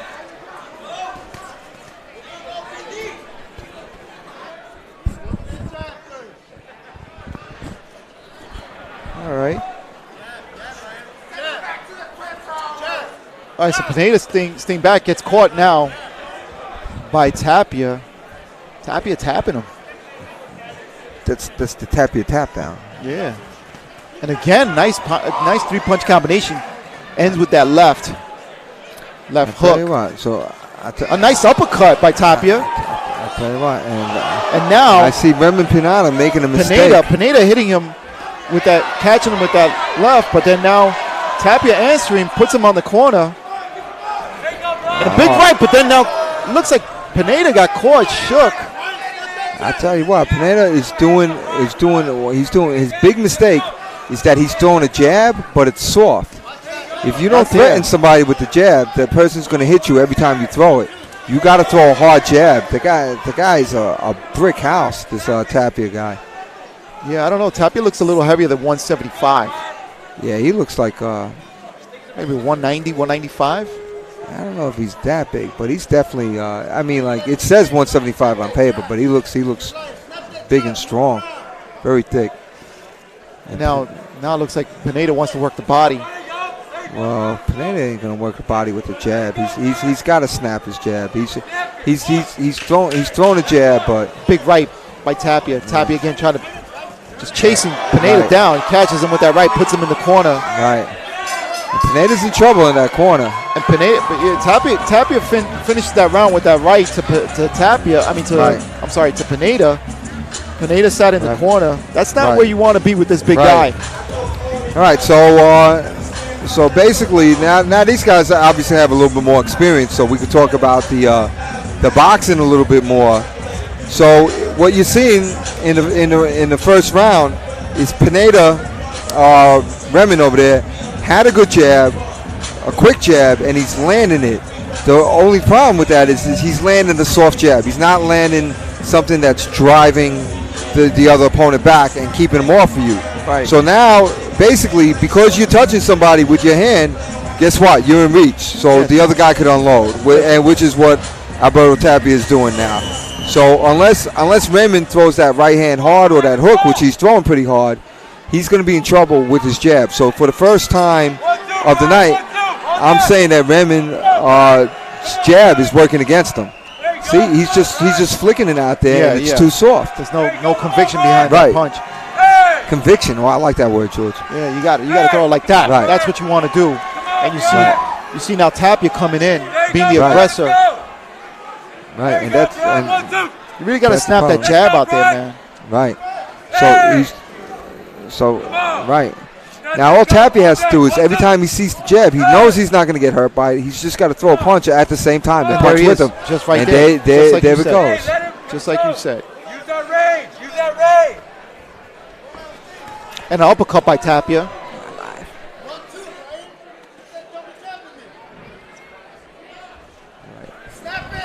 All right. So basically, so Remen is staying on the outside. He has the better footwork. He knows how to measure. And now Alberto Tapia's punches are wider, looping punches. Remen sees him coming. So let's see. I think they probably made this fight because of they probably made this fight because they felt that Remen has more experience than Tapia. Well, but Tapia being the aggressor here. He's and not again, so much the aggressor. He's kind of laying back a little too much, George. What do you think? I mean, no. I mean in the bout itself, the first round, you saw him and again now being the aggressor again. There we go. Going That's against what the he ropes needs to and pushing Remen. Yeah. All right, so I guess Tapia says I'm not going to chase you. I'm only going to hit you when you're right in front of me. Yeah. So that's interesting. And now Remen again just flickering that, and again gets caught with a two-punch combination because he's just flickering that jab. I'll tell you what. If I was Tapia, I think Tapia did the strategy that we just talked about, which is he's going to throw punches every time Remen throws punches because Remen, I think, is more of a middleweight. You know, he's fighting out of his weight. He does have skill. He does have good punching form. He just doesn't. He just has a weak jab. You know, he's throwing his weak jab now. He's not committing to this jab. And what does that do? If you're Tapia, hey, throw when this guy throws. You know, and I think that's Tapia's strategy, and I think it's a good one. Absolutely, and you see he's the stronger of the two. When he throws a punch, he's stronger, with a lot of conviction, a lot of power behind that punch. Right, but not too much. In shape of the two, right? He seems to be losing his breath a little bit. Yeah, but Tapia's up already. You see him before the bout even starts, before the round starts, and he's up. All right, let's see. And now, wow! Looks like Remen was trying to beat Tapia to the punch, but now Tapia's stepping it up. Right, and Tapia's just throwing as hard as he can, and Remen applies a headlock and a hook. A headlock, arm hold, and a hook, and that's what Remen needs to do. His hook is good. He's eating some elbows. About Remen? Yeah. Remen Pineda? Yeah. And a Remen big right Pineda is by eating, Tapia. He's eating elbows. He ate a big right there also. And another left, a nice hook by Tapia. Again, the hook just glancing. Right. But still connecting. I tell you what, Remen is better off throwing those those power shots and abandoning his jab, because his jab is just. Oh, and a big right by Tapia. Right. I'm sorry, by Remen. Remen Pineda. scored it. Yeah, he scored it. He scored that one. Yeah, he should just forget his jab and throw just hard right hands and left hooks, because he's got a good right hand and left hook. Gets caught by the right on the ropes. Hanging on to Tapia is Remen. And Tapia just shoved him out of the way. I tell you what, holding on to Tapia is no bargain. He's pushing you and hitting you with elbows. You don't want to hold on to that guy. He's a tough dude. And you're right. I think that Remen should start off with that lead-off right, and maybe connect that way. And there's Tapia. Tapia scored with that right hand. Yeah, he's just lunging. Yeah. Tapia lunging in. That's the Tapia tap.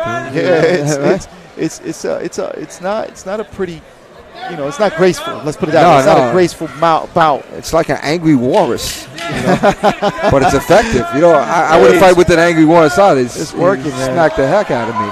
It's working, and now Tapia trying to fight by being held on. Right. And I'll tell you what, Remen did not do well holding on. He did not. He didn't do. I'll tell you what, you hold on to like an angry walrus. The thing is gonna like bite you or move all over the place. Big guy. It's a big guy. It's a big guy. So that's not easy. All right. Now let's go back to. Let me see. I'll go to YouTube right now. What do we got on YouTube? What's going on? Is Medrano fighting? They want to know if Medrano is fighting. I think Medrano fought already. Yeah, I think so. Oh no, there's another. Yeah, Medrano fought already. Yeah, you got to do a rewind, my man. Yeah, I'm not sure about that, but anyway, and they said that we got the names wrong. That's what they're saying. No, I know Remen Tapia. I know Remen. That's Remen, right? Let me ask. That was just a brawl. Let's hear it for these two valiant warriors.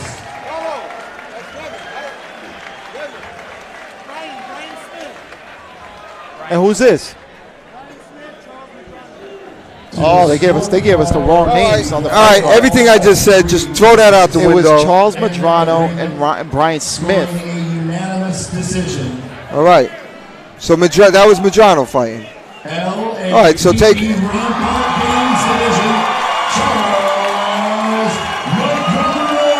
Wow. All right, so thank you. I wish you would have. Oh my God. All right.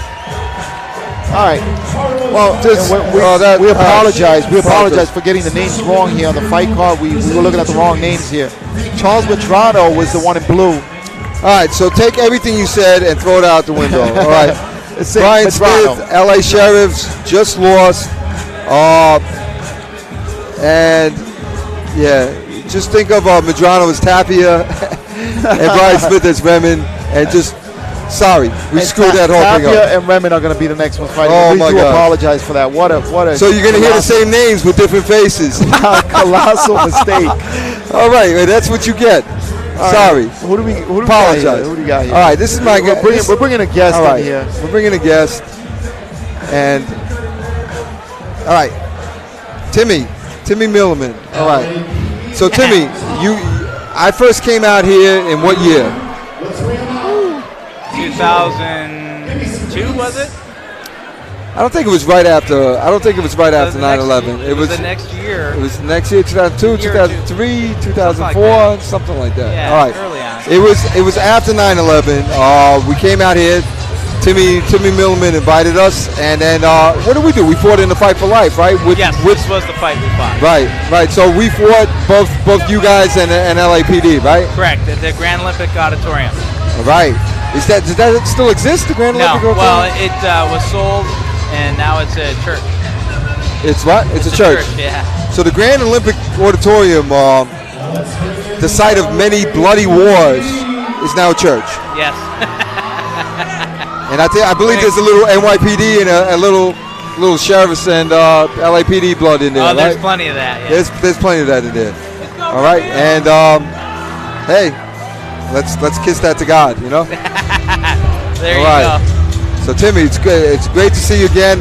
I just called the whole fight with the wrong names. I heard you. That was pretty good. All right.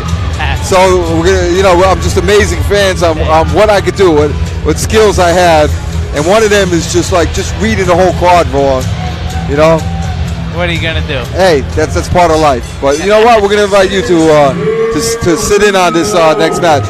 Let's listen to the ring announcer this time. 2 minute rounds, the super middleweight division. The man in charge of the action once again sounds Mr. Rudy Paragon. Introducing first, riding out of the red corner, my right. Wearing the black trunks for the gold shirt, weighing in at 175 pounds even. From East LA, the Sheriff Station, here is Lemon Pineda. And his opponent fighting out of And that's Remen. It rhymes with lemon. So. At 170 pounds even, representing the USC Department of Public Safety, here is Alberto Tapia. I'm going to call him Tapia. All right? All right, so sorry for using the same names with different people. What do they say in those movies, those cop movies? Like, all the names have been changed or something like that? To protect the innocent? Protect the innocent. All right, we're protecting some innocent, okay? Just go with it like that. Yeah, we apologize. Yeah, definitely apologies to Madrano and Smith. Yeah. Actually, we apologize, but hey, it's free, so you get what you pay for. All right. All right, so Remen is coming out with some hard punches, and this is what I like to see. A fan-friendly, throw your punches as hard as you can fight. I love it. Okay, who's who? Okay, the red. Tapia is in blue. They headgear, yeah. Right, and Remen's in black. And again, Tapia just wailing away on the corner. Right. And getting the better of Pineda. It's almost like we're calling the same fight. Yeah, it's the same theory. It's a lot of holding and punching, and look at that. And Tapia holding and going to the body, pins Remen to the corner. Right. And now it's just wrestling. And Remen cannot keep this Tapia off of him because Tapia is coming forward face first and chest first and punches first. And all right. There you go, Remen. Hands up. Hands up. And Remen took a pretty good shot to the body. Yeah, Tapia going to the body, catches Remen there. Now with an overhand right missing, Tapia does. And Tapia is hard to hit because he's in your face. He's smothering you. Yeah, he's a smotherer. He smothers you, but at the same time, when he's on the inside, he's actually connecting. Go, work. Go. Yeah. There you go. Hands up. There he is, again, smothering Tapia.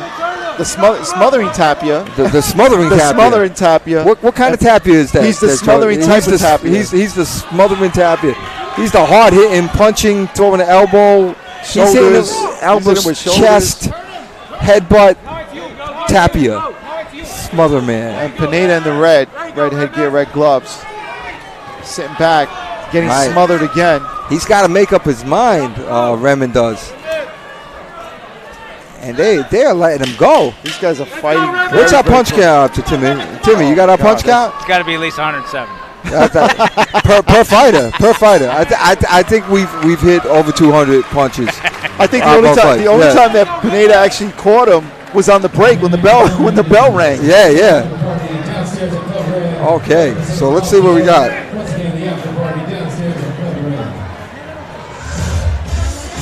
All right. So we got some people saying stuff. Rick Carreria says go LASD. Well, I'll tell you what, Timmy. What you've been a coach of the LA Sheriffs. What will you tell Remen to do right now? He's got a smother on him. What will you tell him to do? Jabs. Keep him off him with your jab, and then move side to side a little bit. Make him chase you, and he can step into it. Right. Let him do you think he has enough of a jab to hold this guy off? Because this guy's coming in like body first. It's like a Titanic. It doesn't appear that way, but you'd have to learn real quick. You have to learn real quick. All right. Sometimes you got to learn how to go. And here he comes. So Remen is all right. So Remen is trying to take the offense, and Remen's in the black, and Tapia can actually slip a jab, but he got caught with the hook. And here's the thing. Now you see that if Pineda uses that jab, he can keep Tapia off him, just like you said earlier. But I don't know. He's got to throw. He's got to throw with some power. Now he threw that right.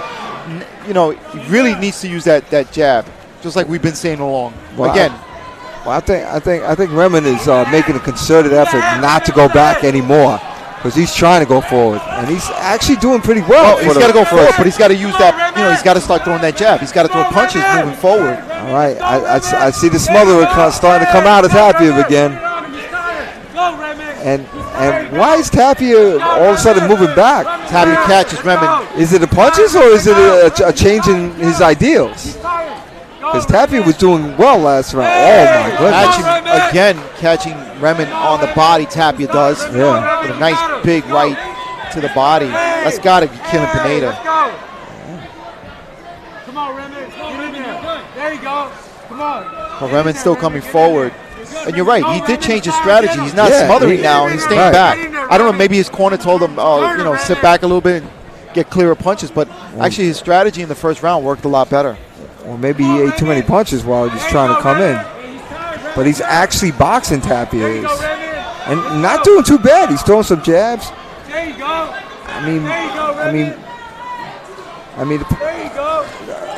Remen is smothering his own punches. Remen needs to stay back when he jabs and let his hands go and not his feet. And now it looks like Remen is manhandling Tapia. Yeah.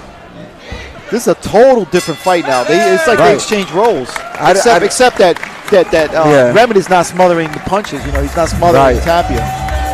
So what do you think of that, Timmy? Was that the advice? Don't move back. It looks like your guys in the sheriff's department said, hey, don't move back. Yeah, I think he did. I think he told him to stand his ground and start throwing some straight punches. I thought it was pretty good boxing around that time instead of all the smothering.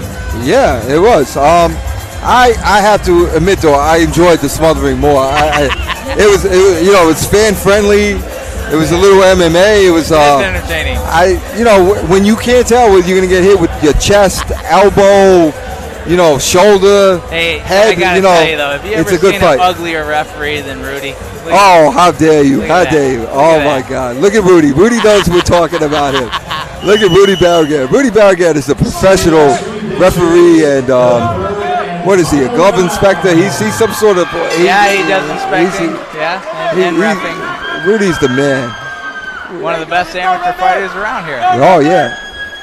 Back in the day. All right, there we go. Tapia going down again with the head. All right. Maybe using that strategy from the first round. Now smothering again is Tapia. All right. But Remen coming forward. All right. So getting caught for his efforts. But now Remen throwing punches coming in, which is good. That's what you want to do. Right. Everything you got, Remen. Let's go.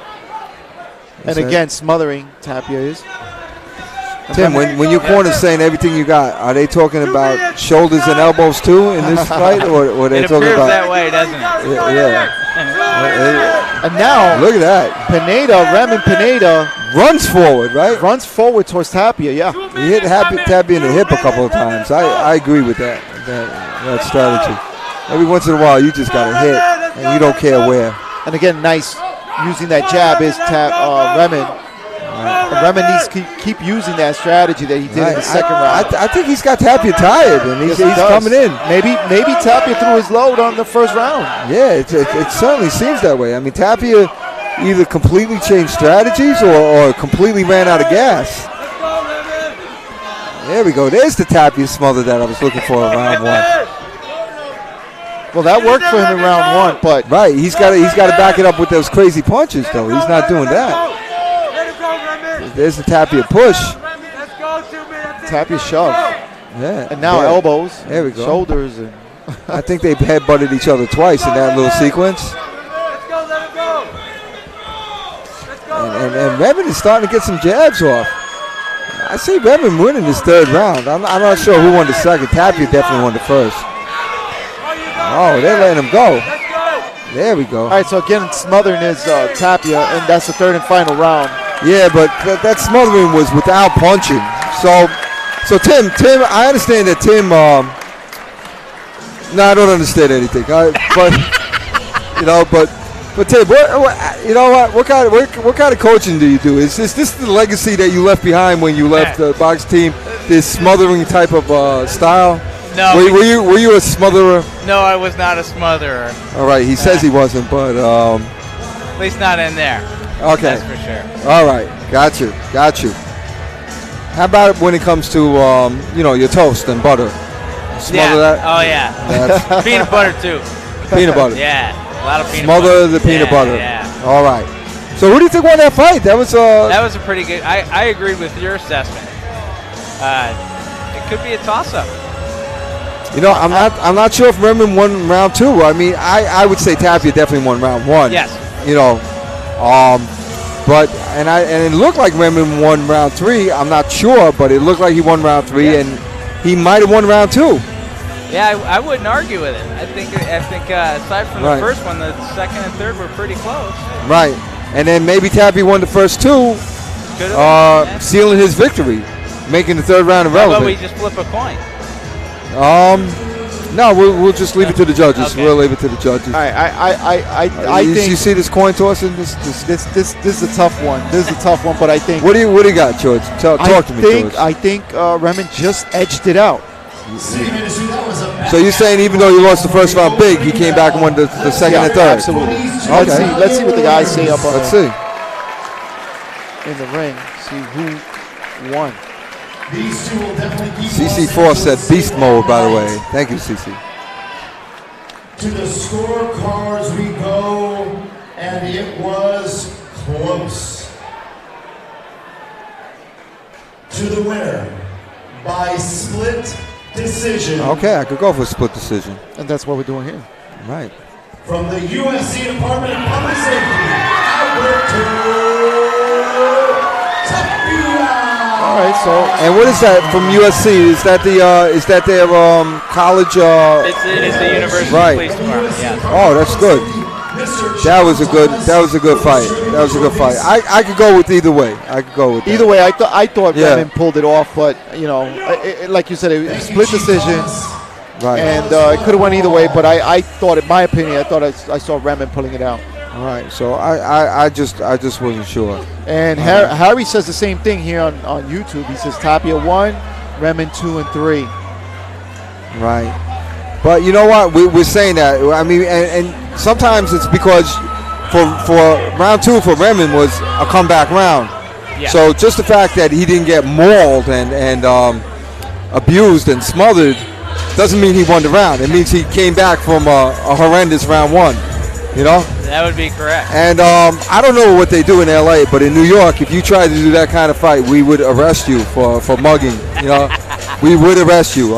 We would be totally justified to arrest you, officer or not. That's how we do things out in New York. We do them. Apparently you guys are just run amok over here. You run wild. just a bunch of LA fashionable animals out here. All right, so that was. What fight was that? Number 8. We have 12 to go, so we have 12 fights this evening. Great to see you. All right. Are you leaving us? Yeah. I mean, I know your wife is running around, and your daughter's running around. All right. So I know if you want to stay or if you want to come back, you are welcome. Come back. I'll All right.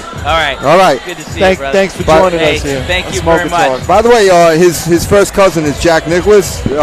Can we do that? That Jack Nicklaus? Nicholson? Yeah, that Jack Nicklaus. No, I can't do that on anything permanent. Yeah, look, he's Jack Nicholson right here. All right, he's related to him. You want me on that wall? All right, brother. All right. All right. So now we're going to try to get the name. We're going to try to keep getting the names right. Who do we got? Next fight is going to be Humberto Moreno. And Kellen Kramer. All right. So Humberto Moreno, LAPD, and Kellen Kramer. He's from Bell's Garden PD. This is 150 pounds. I don't know, but these guys don't look like 150, man. Well, you know what? A lot. You know, I think it's short and stocky. Yeah, it's short and stocky 150. Yeah, I can see that. what time do you got, Dave? It's funny. It's 10 o'clock. Okay, everybody's on YouTube is like, yeah, this is an all-nighter. And let's bring the LED You know? box. Yeah, sorry, we're on LA time. Yeah. It says fight number 8 of 63 fights. Rolex. Thank you. That's funny because we're thinking the same thing. In New York, we move a little quicker. You know? You want to go? In New York, we move a little quicker, just a little bit quicker. You want?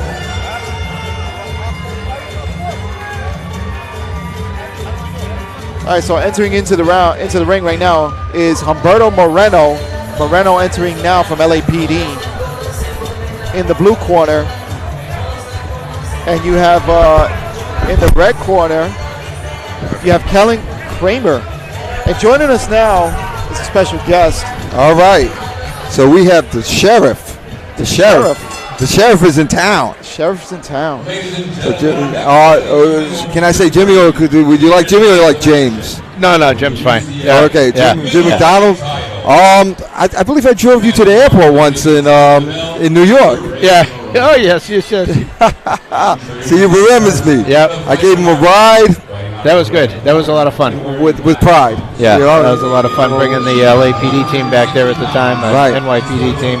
Right. Now, if I remember correctly, you were going to Boston, right? Do you have a police career in Boston too, or you just have family in Boston? Family, yeah. Family in Boston? Okay. All right. So, all right. Oh, I'm sorry. They're announcing the fighters, and I'm talking over them. Introducing the fighter to my left. His opponent fighting out of the blue corner. He weighs 150 pounds and is wearing the blue trunks of the Los Angeles Police Department. He has an even 1-1 record, representing the hardest working dope unit in the LAPD, Southwest Narcotics. He is Humberto Master Sergeant Moreno. All right, and of course, I bring the sheriff in when we don't have an LASD fight. We have who is this? The Bell Gardens Police? What is that? What's that? That's a local city. Just All right. southeast of downtown LA. All right. Okay, so we have Kellen. That's what's that? An Irish name? Kellen? So, yeah, I think Kellen. so. All right. Kellen Kramer. Well, let's call him Kramer, like Seinfeld. Kramer, yeah, I like Kramer. And Humberto Moreno in the blue from LAPD, and they break into a wrestling match right away. And Kramer going to the body, puts Moreno on the ropes. Right, and I tell you what, from this corner, I don't know if it's because of the sheriffs. They were into mauling. Yeah, they are. They're putting their head down and coming in, and they don't really care. He's throwing as hard as he can, Kramer. And these guys are holding into the corner now, and it looks like Moreno holding on to Kramer, but fighting off the ropes is Moreno. And Kramer trying to catch, gets tagged with a uppercut. Wow. Now they're holding, now they're grabbing each other. This guy's meeting in the center of the ring now. Right. Kramer with the jab, trying to catch him with an overhand right. Moreno leaning on the ropes again. Right, and Kramer's from the School of Hard Knocks, meaning I'm going to knock you as hard as I can, even if it means I'll get hit in my face. All right, so the ref is taking charge over here. These guys came out again to the center of the ring again. And Moreno again, now two-punch combination. And now Kramer coming forward, putting Moreno again on the ropes. This is like a bulldog. He's like a Mack truck. Yeah, he's kind of the size of a bulldog. Kramer is.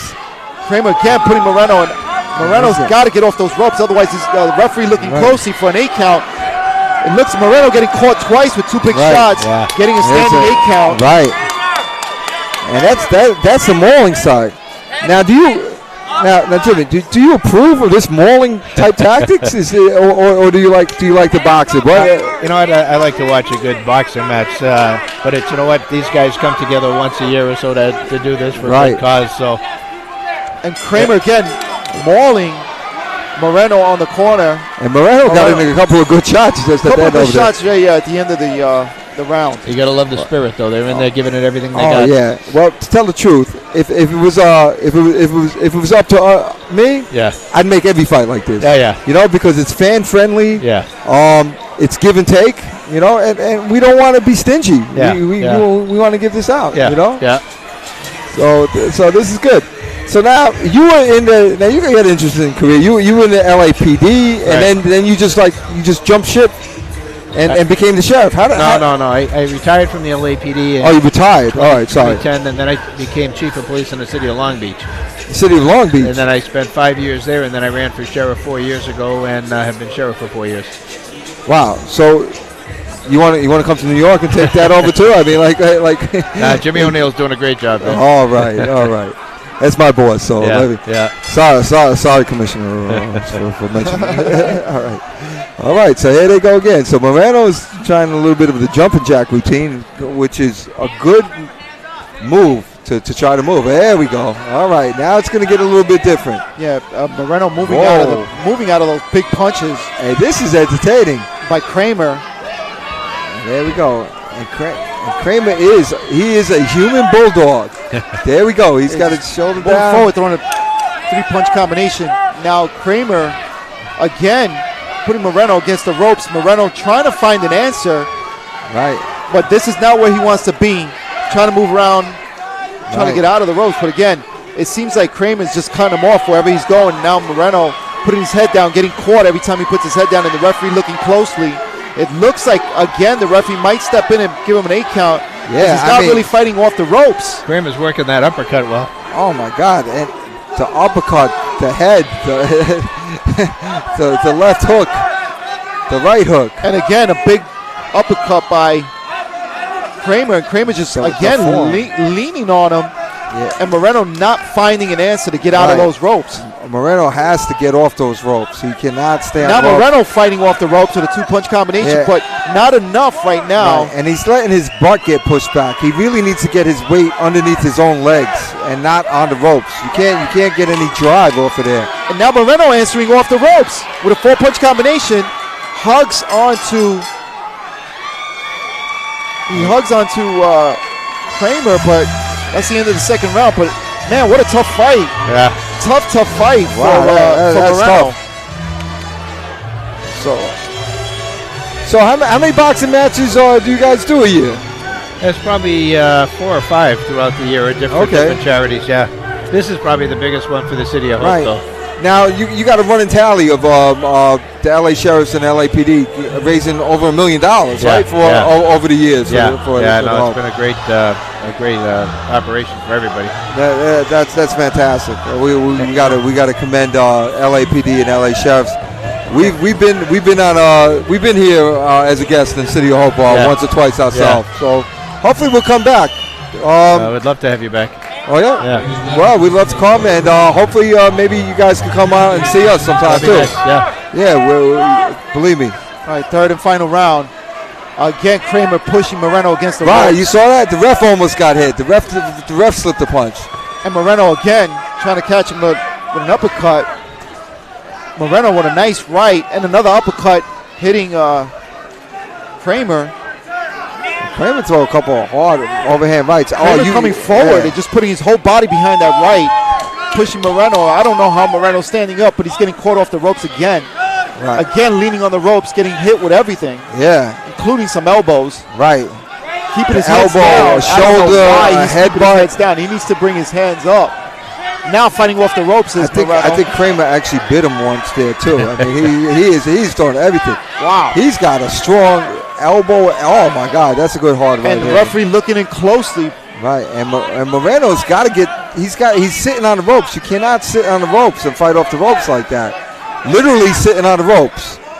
And gets caught with a big right. Moreno does, and his head rocked back, just looking a little dazed. I don't know if I think the ref needs to step in and stop the fight, or at least give an 8 count. It's definitely a shutout. Either stop it or give him an 8 count, like you said. And again, it's rock'em sock'em, and it looks like Moreno is getting the worst of this. Yeah, I'm a little surprised that they didn't give an 8 count on this guy. And you see that Kramer coming in with a left, but then catches Moreno with an uppercut. Now pushing against the ropes again, more uppercuts on the ropes. Now Moreno fighting off the ropes, and that's the end of the round. Wow. Wow. Tough fight for Moreno this evening. Yeah. Kramer just like a Mack truck, like a bulldog. Yeah, like a bulldog. And look at his thick legs. He's got those short, thick legs. You know, I wouldn't want that guy pushing into me. You know, good thing he's on our team. Yeah. So, all right. So, who do you think won? I think probably Bill Gardens on that one. It was a shutout. Shutout. Okay, that's the probably a bulldog. pretty easy call. All right. Kramer. So Helen we'll see. Kramer. So Sheriff, how from what we understand, is there right now? Is there some kind of in LA? You're still running for sheriff? Is that how? There's an election going on presently right now? Right, they are still counting votes. Yeah. Right. Okay. Wow. So good luck on that. I appreciate that. And that's you know what? I've never heard of. I mean, I know you guys have done it all the time, but Lee Baca was a sheriff for years when I was up there. But there's an actual election. How's that? You have to do a campaign and everything. You got to raise a lot of money, do a campaign. It's right. Really distracting from your regular job. To be right, which is police work, right? Yeah, it's a funny system. It really is, because the qualities you see in a politician are not the same ones you want in a police executive. Right. Absolutely. Yeah. So it's unique. Yeah. That's interesting. Okay, so let's see what we got. Captain Alex Baez of the Los Angeles Police Department's Southwest Division. After 3 rounds of hard-hitting action, our judges have delivered a unanimous decision. Your winner, and still the UCA middleweight champion, representing Melbourne's meeting, he is Helen Karipi. What kind of middleweight champion was that? I'm not sure. Oh, the United Combat Association. All right, so that's the police. They do some police championships over there, so that was there. And Moreno didn't look too happy about that, but you know. Right. But what are you gonna do? I mean, it's a shutout. That's the way it goes. He earned that one clean. Yeah, it was a clean fight. So, boss, thank you for joining us on Smoker Talk. I appreciate it. Thank you. And feel free to come to New York anytime. I'll drive you wherever you want. I'd love to pick come you back up. and see you. And absolutely, if we get another show, please come out. And best of luck on your election. I appreciate that very much. Thank you. Okay. Thank you both. Thank you. To see you. All right. Now was the sheriff here, James McDonald, but we could call him Jim. All right. Somebody says here, George, have you ever met a sheriff before? I've never met a sheriff before. This is the first time because I've never really left. I've never left the New York City area. And, you know, not to like where they have sheriffs. Right. Well, no, we have sheriffs. Oh yeah, you know what? You're right. Yeah, we have sheriffs. You're right. You're right. So that was a good fight. Right, so I just want to say something. Look, just going back. All to right, YouTube, let's try overhand right on YouTube says it looks like Dave set up the fight. Looks like you set up that last fight. They're saying. I don't even know what happened. All right, and we got some more Alex Baez. Let me see. Is that somebody that's fighting tonight? I'm not sure. I'm not sure if that's that person fighting. I'm not sure what that means, but. Let's see who else is here. Zane going to do work. All right, good job, Kellen. Yep. Thank you. We'll definitely talk after the show. Yeah, if we get around. I'll talk to you later. All right. Thank you.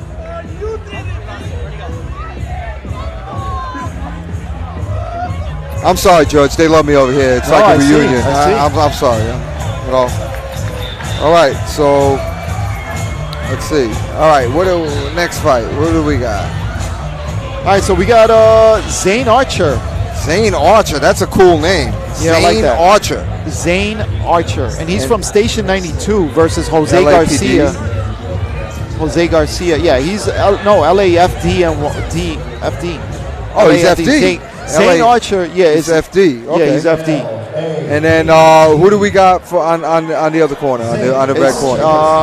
Jose Garcia. He's from the Sheriff's Department. Century Sheriff Boxing Gym, and these are heavyweights. All right, heavyweights, big guys, boys, big guys boys. coming in now. Okay, looks good. Wow, this guy's a big guy. Look at this guy. Oh boy, a big dude coming into the ring. He's big and he's bad. Zane Archer, Fire Department.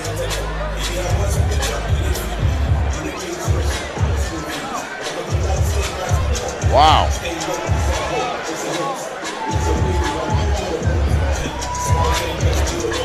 All right, and I'll tell you what, Jose Garcia is altitudinally challenged on this fight. Yeah, he is short and stocky. Definitely. Unless Jose Garcia goes in deep and starts throwing in those overhand rights or whatever, if he's a righty, if he starts throwing all the overhand rights, it'll be a good match. But right now, it looks like the advantage goes to Zane with the longer reach. He just looks like a bigger guy, you know. This bout is scheduled for 3 2 rounds in the heavyweight division. The lady and the gal in charge of the action. What's the bell's house? Miss Christy Rosario. Introducing first fighting out of the red corner on the right. Wearing the black trunks with the white trim. He weighed in at 220 pounds. Fighting out of LASD, Century Sheriff's Boxing Gym. Please welcome Jose Garcia. All right, so Jose Garcia, they just announced him. Fighting out of the blue corner to my left. Wearing the white trunks with the black trim. He weighed in at 210 pounds even. Representing the Los Angeles Fire Department. Please welcome Zane Archer. Zane Archer. Well, let's see if he can shoot those arrows or those punches. All right, big guy, man. So you see the size advantage for Zane.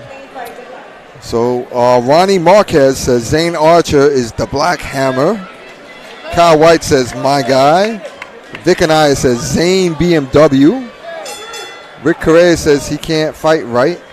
All right, here we go. Jose Garcia on the outside. Zane right away with a jab and another one. And now with a hook. And I'll tell you what, Jose Garcia, even though he's short and stocky, knows how to move. He knows his way around the ring. Jose Garcia does, and this is a legitimate boxer right here, Jose Garcia. Yeah, he's going to the body. He's actually using his lack of height to his weight, which is what a boxer's supposed to do. And good movement there, slipping out of some of those punches. Yeah, Jose absolutely. Garcia. All right, let's see if Zane could start landing his jab, because he is tall. He's got to land his jab. You know, Jose has both hands down. He's not afraid of Zane's jab. Yeah, he's not afraid of the punching power of Zane. And Zane's starting to come forward and letting his hands go, though. And now Jose Garcia is sitting in the corner, but moving very well. Jose Garcia is. I like his style, Dave. He's a legitimate boxer. He's not. Yeah, he knows how to move. Yeah, moves around the ring. Sat on the ropes a little bit too long, in my opinion, but moved out of it. I think that's one of the first jabs he got hit with. Jose did. Zane landed a good jab there. All right. Now Zane trying to use that jab, with a left hook, but missing. He tried to use the head remover right there. That hook that he threw. Yeah. The decapitator. It is a fight. Yeah, absolutely. I like that nice overhand right that Jose Garcia just threw and connected. Right. And this is something that we could actually talk about. I like this. This is boxing. Yeah, this is boxing. This is some legitimate boxing going on right now. That's right. And you know, I think the pace of the fight is being set by Jose Garcia, actually. Right. Well, you know what? Zane Archer is coming forward, but he's, you know.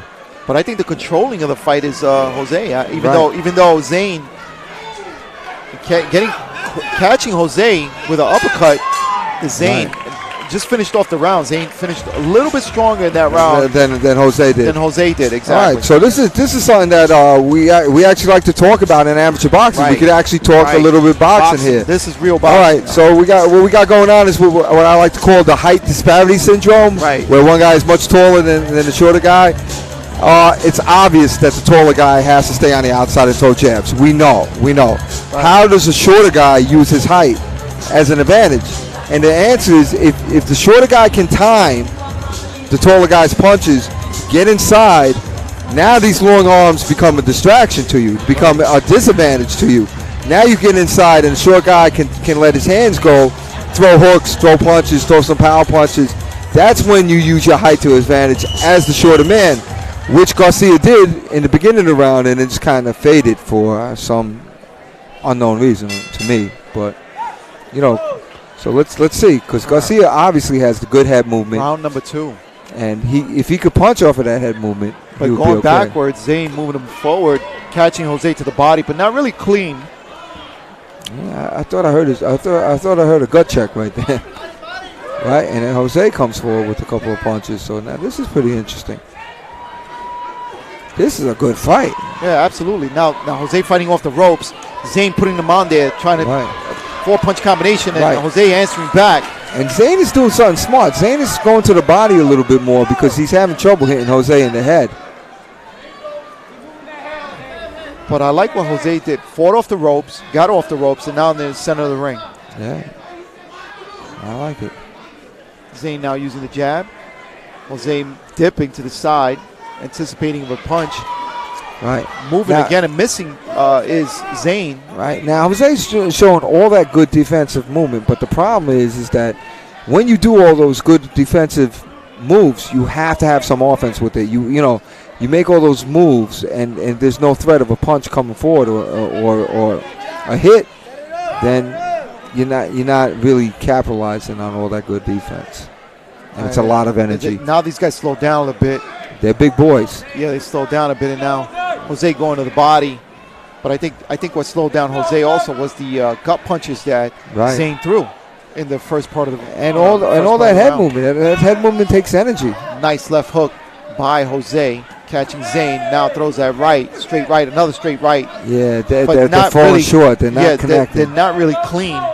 But now jabbing his way and hitting 2 big shots by Jose. Jose now fighting off the ropes, slipping and throwing some punches at the same time, like you said earlier. Right, and he scores when he does that. Right. Good round. Good round. Good round for Jose on this. Yeah, I think he pulled it out at the end.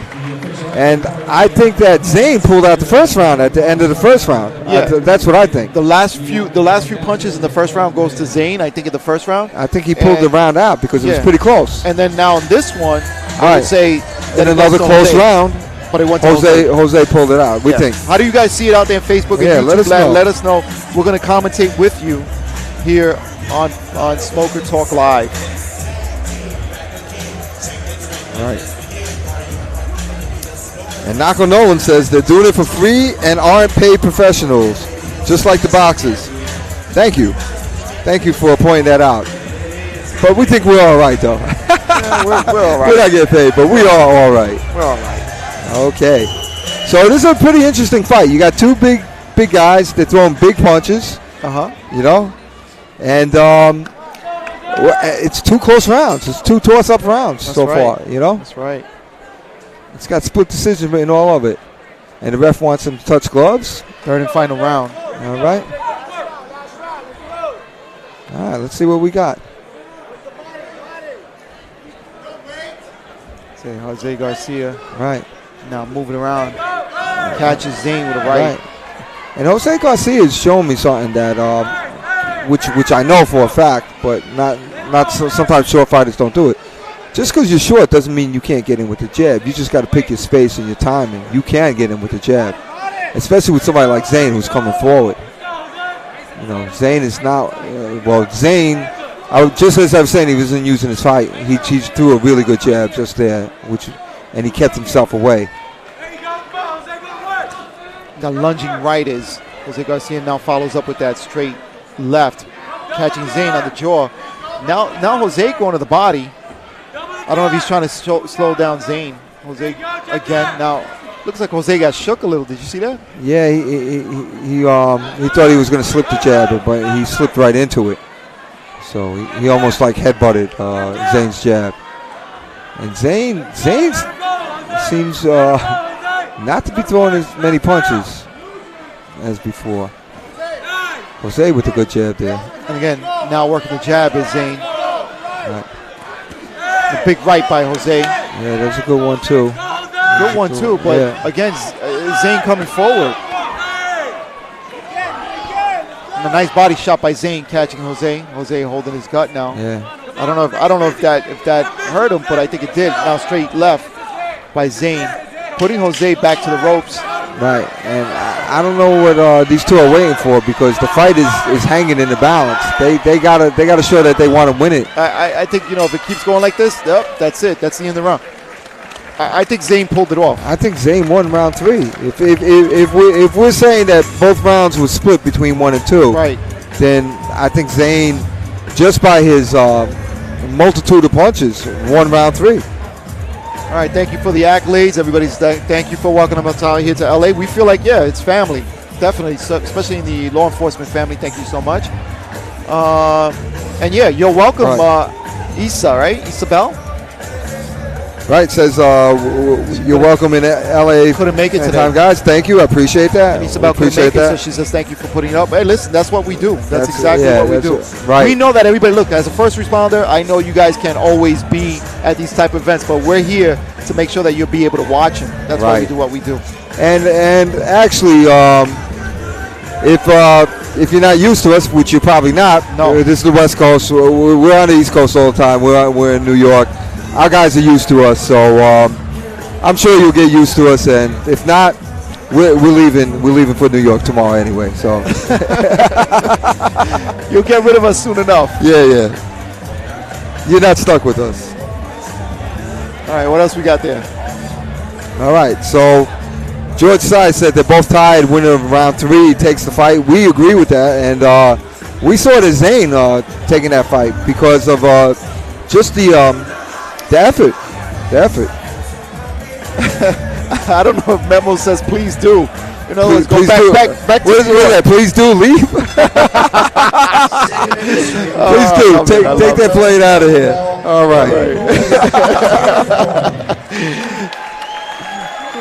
Okay. Well, that was a good fight. Thank you so much for making us laugh. All right, these guys are both winners.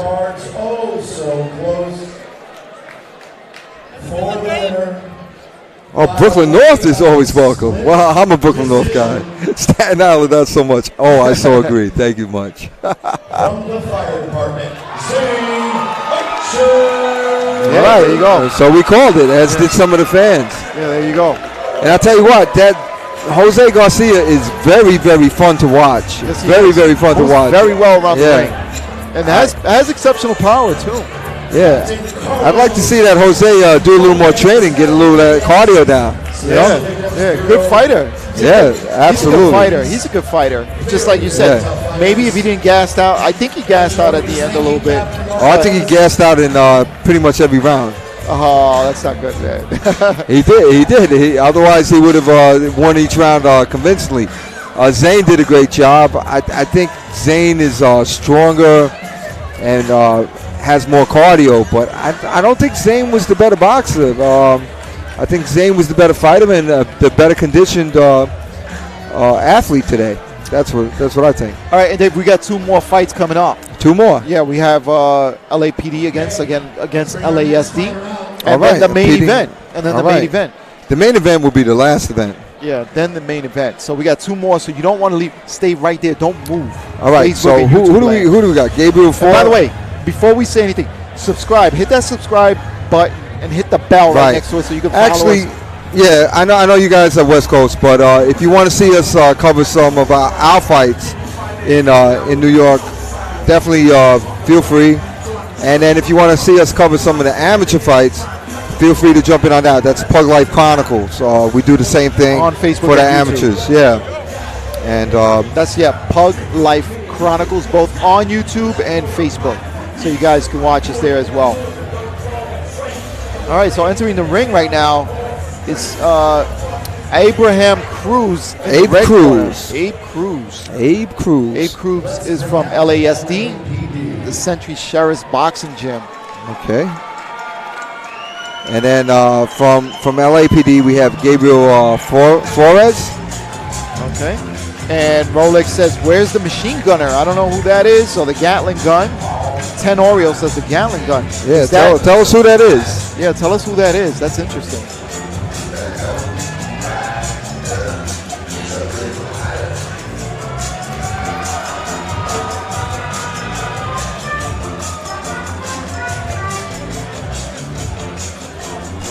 I love the intros, man. All right. So we got. So we got a classic LAPD versus LA Sheriffs. I think for the next 2 fights, right? Yep. No, San Diego Fire for the last one. And Bison says the crowd looks a little pretty sparse. City Ministry, here we go. This next bout is scheduled for 3-2-minute rounds. It was packed. Still good. We still got a pretty decent crowd. Yeah, and they're all over the hotel, and there's food and drinks on the outside. Right. People are going in and out. Right. Weighing in at 175 pounds. All right. Rolex says Del Rey is the machine gunner. Del Rey? Oh, that's the last fight. That's the last fight. Okay, that would be the exact. That's not this fight. We're at the next to the last fight. And his opponent fighting out of the blue corner to my left. Wearing the blue trunks with the white shirt, he weighed in at 175 pounds even. Representing LAPD, the Newton Gangs Division. Here it is, Flores. All right, so Flores in the blue, Cruz in the black. Flores and Cruz. And the round girl must have started late because they're ready to ring the bell, but the round girl's still rounding the bases. All right, and the round girl's still on, and they started the fight. All right. Round number 1. Flores. Oh, and this is a fan-friendly fight already. I could see it. These guys are letting them go. They're letting their hands go. Flores, I think, is the bigger, taller opponent with the longer reach. Yeah, Cruz trying to go to the body. But he's kind of coming down to Cruz's level. You know, kind of bending down. Oh, the big overhand right missing by Cruz. Cruz trying to capitalize, seeing that he's the bigger opponent, and he's throwing that overhand right, but missing. Yeah, but he did hit a fly that was flying low. Oh, the big right catches. Oh, he caught it that time. Catches Flores. Once you get rid of that fly, you see what happens, George? Yeah. You can actually hit. Yeah, you can actually hit somebody, right? Yeah, absolutely. So Flores is flicking his jab, but he's not hitting with it. He's got to quite step into it. And Cruz seems to know just how to stay out of the way just enough. But I want to see what Cruz's offense is going to be besides that one big overhand right that he keeps throwing out there. The fly swatter, I call it.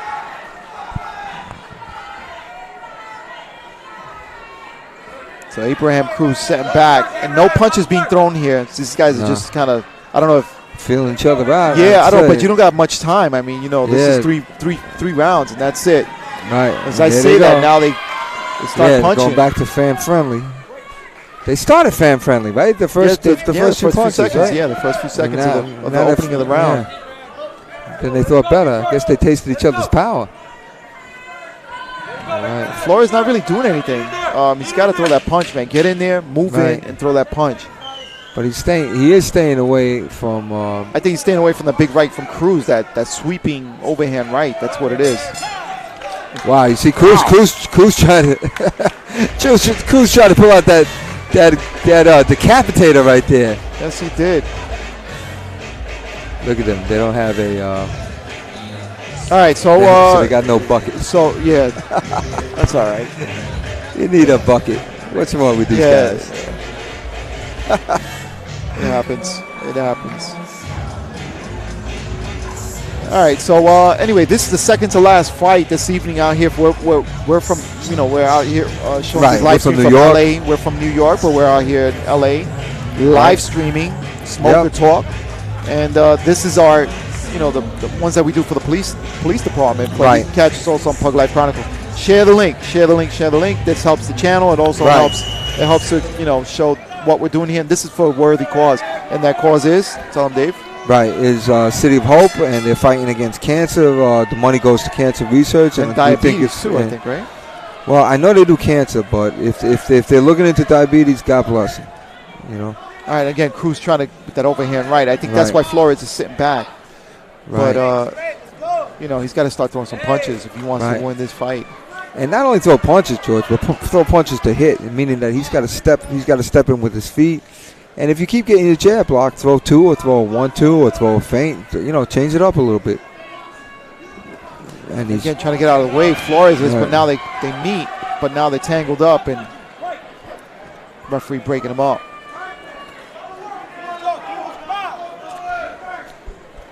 Yeah, they're both in that state of hesitation. They just don't know quite how to break the ice. Could it be from that big right that Cruz hit Flores with? That now Flores is kind of, he seems a little timid to go in now. Yeah, it might be. I kind of feel like I'm at a junior high school dance where everybody's afraid to step in. Not much action here in this bout. Right, they went from fan-friendly to tentative. All right. Cruz again stepping in with an overhand left now. See, Cruz is either all the way out or all the way in. And this is something that like boxers gotta find. They gotta find that distance where you could hit the person, but it's as you're moving. Anybody can hit a heavy bag, but to hit a person as they're moving and as you're moving is a different thing. And that's what these two are finding out right now. I don't know how much sparring they did for this, or maybe they spar guys with different styles right now. They're definitely stuck in a distance where they can't hit each other. All right, that's the end of that. All right, that round. A little bit. I don't know. They both seem timid. So no punches being I think thrown. they tasted each other's power and they can't handle it. It's all just right, and Jonathan Bezan says interview the guy in the back from the back. His name is Joel Gonzalez. He's wearing the gray jacket. Fights out of the USO Youth Boxing Club. Now, who is he? Is he a pro? Is that why you want to get him there? And it says Bisson says, "Let's go, punches and bunches," and that's what we're waiting for. Right? Yeah, we're waiting for them. Yep. I don't know if the guy in the gray jacket is still around. Joel Gonzalez. Yeah, we read the comments, buddy. Yeah, we read it. We read them. When we get a chance, we read them. Okay, third and final round between Gabriel Flores from LAPD and Abraham Cruz from LASD. All right. And hopefully they let go in the third round and try to win this fight, because I believe it's up for grabs. And he says he's a pro. All right, so anyway, let's go back to what's going on in the ring. Flores now tangling up, holding on. All right. Let's go, Abraham. Let's go. Do it again. I think Flores is timid. That's what it is. It's what, from when Cruz is throwing those punches, he's throwing it with conviction, and Flores is not. Yeah, but Cruz is like not even looking at the punches. He's just like, I don't know what he's going to do. And again, you see Cruz throwing those big punches, but again, they get tangled up. Yeah, but the thing about Cruz is when he comes in, he rushes in and automatically smothers both of them. Yeah, they do. Yeah, it makes it an ugly fight, which is what this is. Let's call it for what it is. This is an ugly fight. It started off as a fan-friendly fight in the beginning when they were throwing punches, but now, it's ugly because what's happening, quite frankly, is because Abe Cruz is staying on the outside, and then he's making a move and then just launching himself against Flores, and then the two are getting stuck in a wrestling match where they both can't hit each other. So in a professional fight, this would be a draw if it continues like this, because I don't have anybody winning here in this fight. In professional fights, I believe it will be fines. I'd fine them if I was a promoter. I'd fine them both. Yeah, but they just got to find their look. I mean, Cruz is sharp enough to and Cruz finally stays a little bit away where he doesn't smother his punches as much, and that might have won him the fight because I think he's the only one that landed. Yeah, Flores scored with a little bit of a headlock at the end. So that's distance. That is. So what we saw there is a horrific. So what we saw in that fight is a horrific use of distance. Okay, that's what that was. If you want to talk about what boxing is, let's talk about the boxing aspects of it. Just because you get in there to punch and to throw punches doesn't mean you can't, right? So if one person stays a little bit out of range of the other, you know, and they both can't punch each other, and he guides that distance, then you have a slow fight. Now when that same person jumps in and launches himself into the other person, closing the distance where now you smother the punches and you can't fight, that's what you have. So, and it's an ugly fight. It's an ugly fight, but there's still something to be learned from it. You know, sometimes when you're watching pro fights and you're watching some good amateur fights, and you're saying, wow, I wonder what this guy's doing.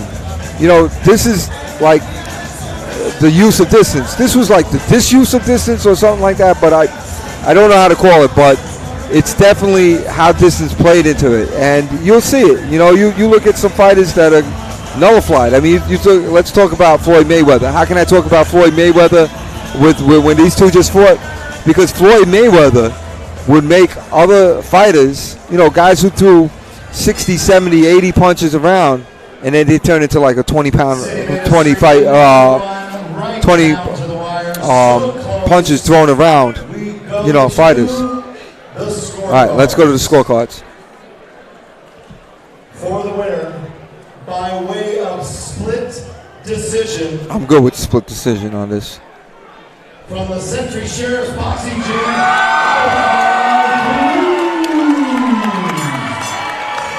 All right, so Cruz pulls it off. Well, all right. I really think he pulled it off in the last couple of seconds of round 3 by scoring some punches. And I just want to say to Jonathan Bias, thank you so much for commentating here on YouTube.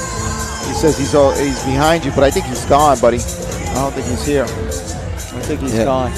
Yeah, I don't know. We'd have definitely invited him onto the show. From the LAPD Operations Central Bureau, and giving away the trophies.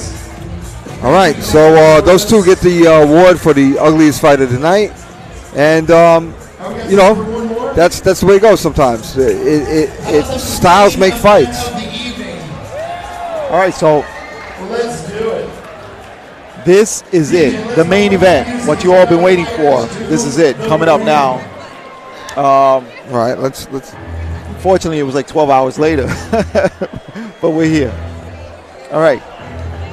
Michael Del Rey from LAPD Hollywood versus Christian Faro from San Diego Fire. All right, so at least we have a boxing opinion. I want to read this out. Brian O'Neill says that was not a fan-friendly fight. The jab was more of a paw. No one understood the purpose of footwork. They were afraid to get hit. Only one guy should have used his distance, the taller fighter. The smaller fighter has to get inside without smothering his punches. Use feints and tricks to land the shots you want. Definitely 100% all that. These are obviously very novice fighters. So absolutely. That will come into play. All right, so now we got the main event of the evening, or the last fight of the night. All right, and let's see what we got. And now entering the ring is Michael Del Rey. Christian Faro entered already, and he's from Hollywood, LAPD Hollywood. It says here, or I don't know if that's his nickname. San Diego. What is he, a lifeguard? Oh, here you go. Look, here's Michael Del Rey with the UCA belt entering the ring. A lot of you guys been waiting for this. This is it. All right, so they got a belt. The UCA, the United Combat Association, where I don't know where he was. The guy Tom Gaffney runs that. You're mispronouncing. Okay, I'm sorry. I apologize. Mispronouncing who? No, it says right over here. He said Del Rey. What is it?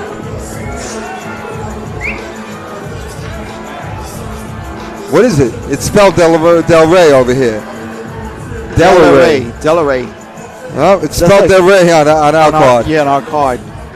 Del E-Ray. Yeah, there's no E over here. Like celery. Like celery. Oh, Delary. Like celery. All right. Thanks, Brian Richardson. All right. So it's like Aaron.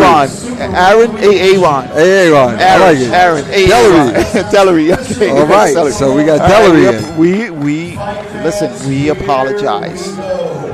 Hey, it's not like we know these people, but we got it. All right. And this other guy, Christian Farrow. They say because we're New Yorkers. Look. New Yorkers, yeah. You can't help us. No, he says Delary says it's like celery. He says yes. Right, celery, Delary. Michael Delary. Wearing the blue trunks with the white trim. He weighed in 153 pounds even. He is fighting out of LAPD Hollywood Division. Oh, he's Hollywood.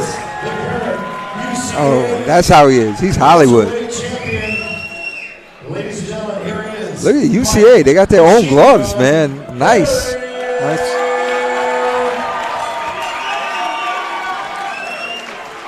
All right. I didn't even see. Did the announcer say his last name? Yeah, he did. He said Delary. I thought he said Michael. Delary. He said Delary. Del is pretty cool too, though. Yeah, you know. If you're from New York, you're Del Rey. That's it. In LA, we'll call him Delary. Delary and and Farrow. Oh, look at this. We got two legitimate boxes here. All right, Delary trying to go to the body right away. All right. Throwing that jab. Trying to connect to the body. And Farrow is very active with his left hand. He's throwing kind of feints and shaking and swatting. Everything but the jab, though. it's an active left hand, but I don't see the jab coming out. Farrow missing. Lunging and missing. Catches Delary there.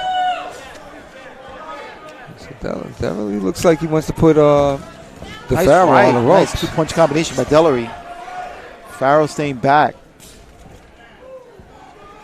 I'll tell you what, this Delary looks like a complete fighter. Yes, he does. He's moving around well, even throwing jabs to the body. Staying right out of the distance of Farrow. And connecting. And Farrow's grabbing.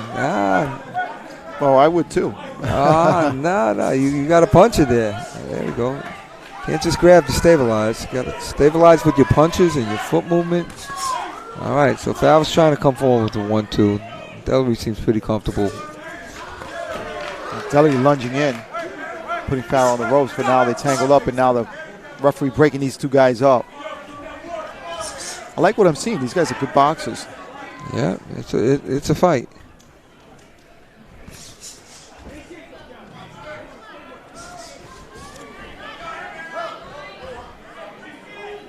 All right.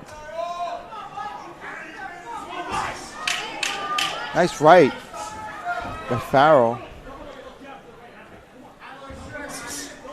I tell you what, Farrow doesn't seem to have too much spunk on his punches. They're speedy punches, but he seems to be throwing some arm punches. And Delary is show some good foot movement and show some good skill. Didn't land anything really convincing me that tells me that he's a hard puncher, though. All right, Joe Martinez says, check out Gabriel Sanchez struggling to hold the ropes for ring girls. That's funny, but these ropes are tight. Yeah, that's right. These are tight ropes.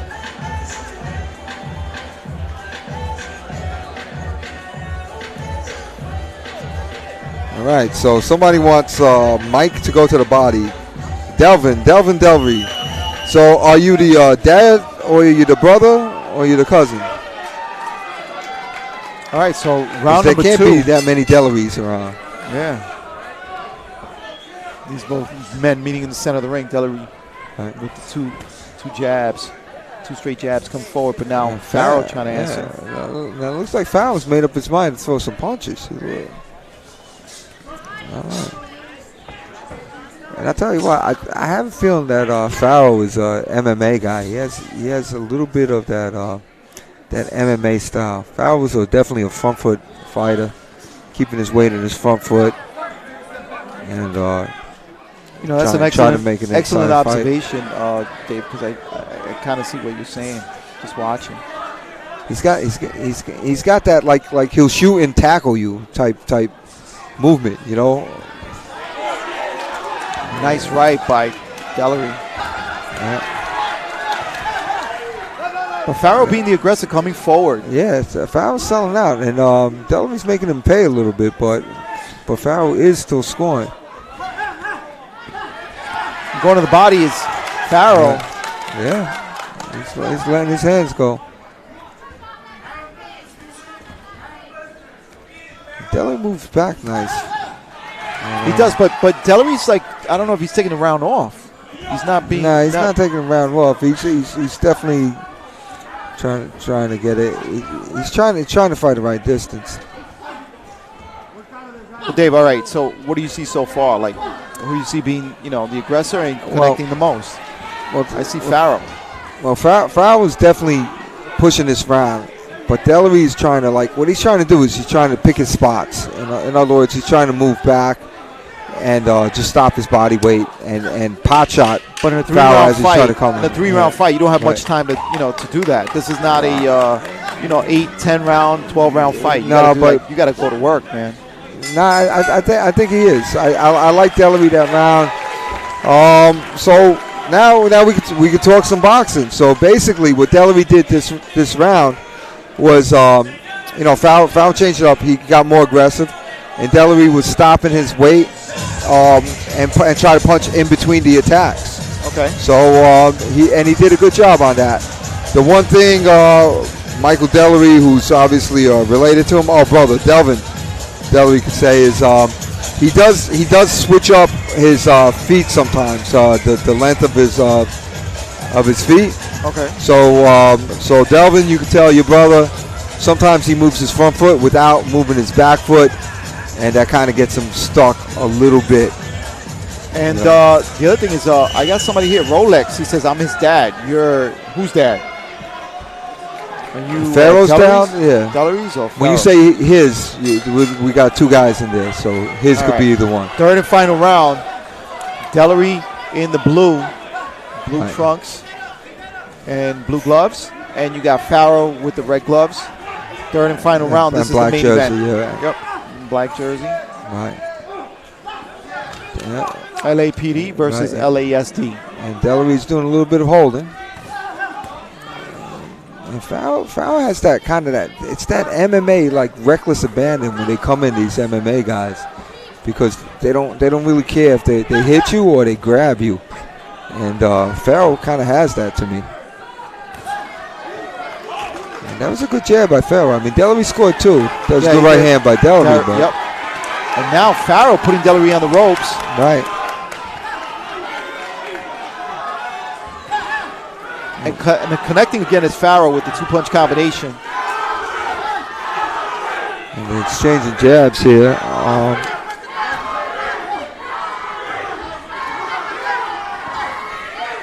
And Dellery's a slick fighter. And I'm saying that because he's holding Farrell and really not letting the referee see it.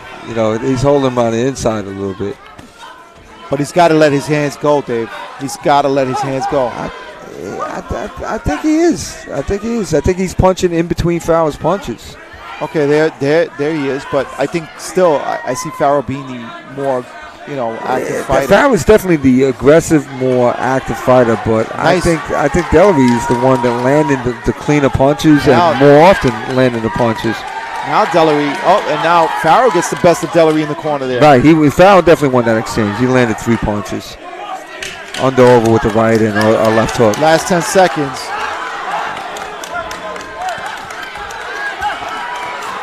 Farrell fighting very hard. Farrell's trying to win this. Wow, that was a good fight. That was a good fight. Yeah. Wow. Let me ask Farrell's corner if he's an MMA guy too. Yeah.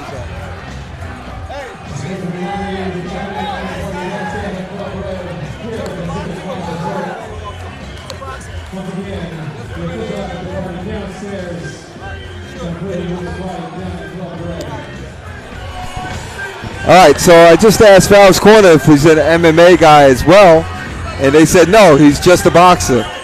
And I said, well, maybe he should do some MMA because he's definitely an MMA style type of guy. He goes in there head first and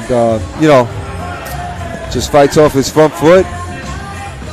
So we'll see what we got. All right, so we got people saying even fight. Some people are saying that Mike, pulled off better. Close fight. It was close. I'm pretty good with any way this goes. I thought that Delary was definitely the better boxer, and Farrell was the more aggressive fighter. Not the better boxer, but I could but agree with that. Fighter. Yeah, So if you look at Delary, he looks more polished. He he's polished and he boxed better. I don't know if he fought better, but he definitely boxed better. Yes, he did. Wow. Good To fight. the scorecards we go.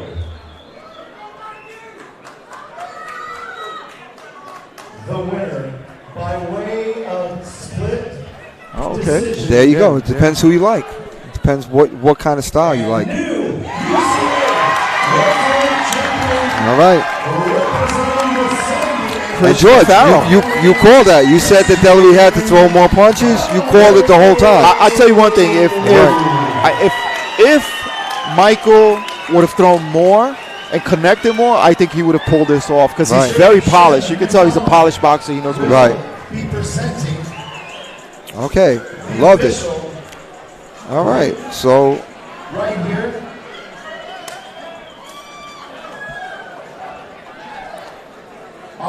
Oh, man. He ain't pretty no more. Name that movie, Steve. Who is that? I remember that.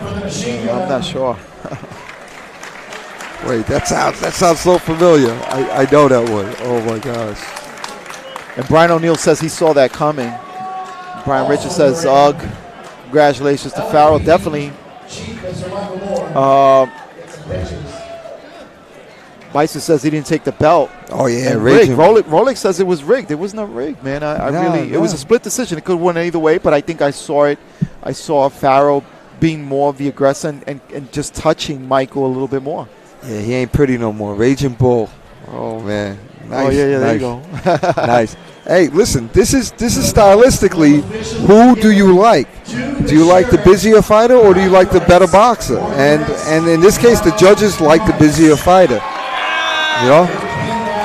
More aggressive. Also, you score points for aggression. And coming forward. We're not saying either is right or wrong. Right.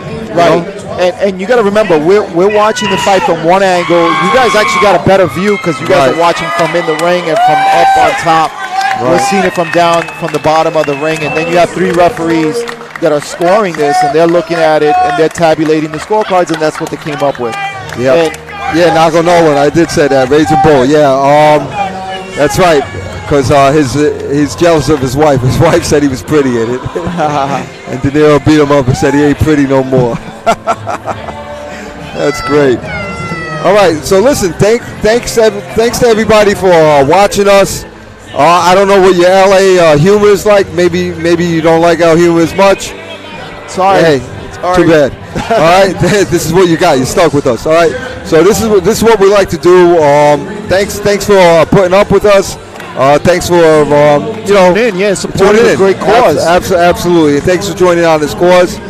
And hopefully we'll see you guys around. All right. Hopefully you follow us. So follow us. Hit that bell button if you're on YouTube. If you're on Facebook, hit the follow button. Right. And follow us. You'll see more boxing, and you can follow us on 2 channels. We're on Smoker Talk is one channel, and then we're on Pug Life Chronicles is the other one where we actually do amateur boxing. Right. So we have a pretty decent crowd, a decent following, but we like for you to join us as well and be part of the family. Absolutely. And I'll break out my bright stuff for the next show, okay? There you go. All right. So that's Smoker Talk. Yeah. Good night, everybody. Good night. See you guys. Thank you for joining us. Ciao. Take care. Bye-bye.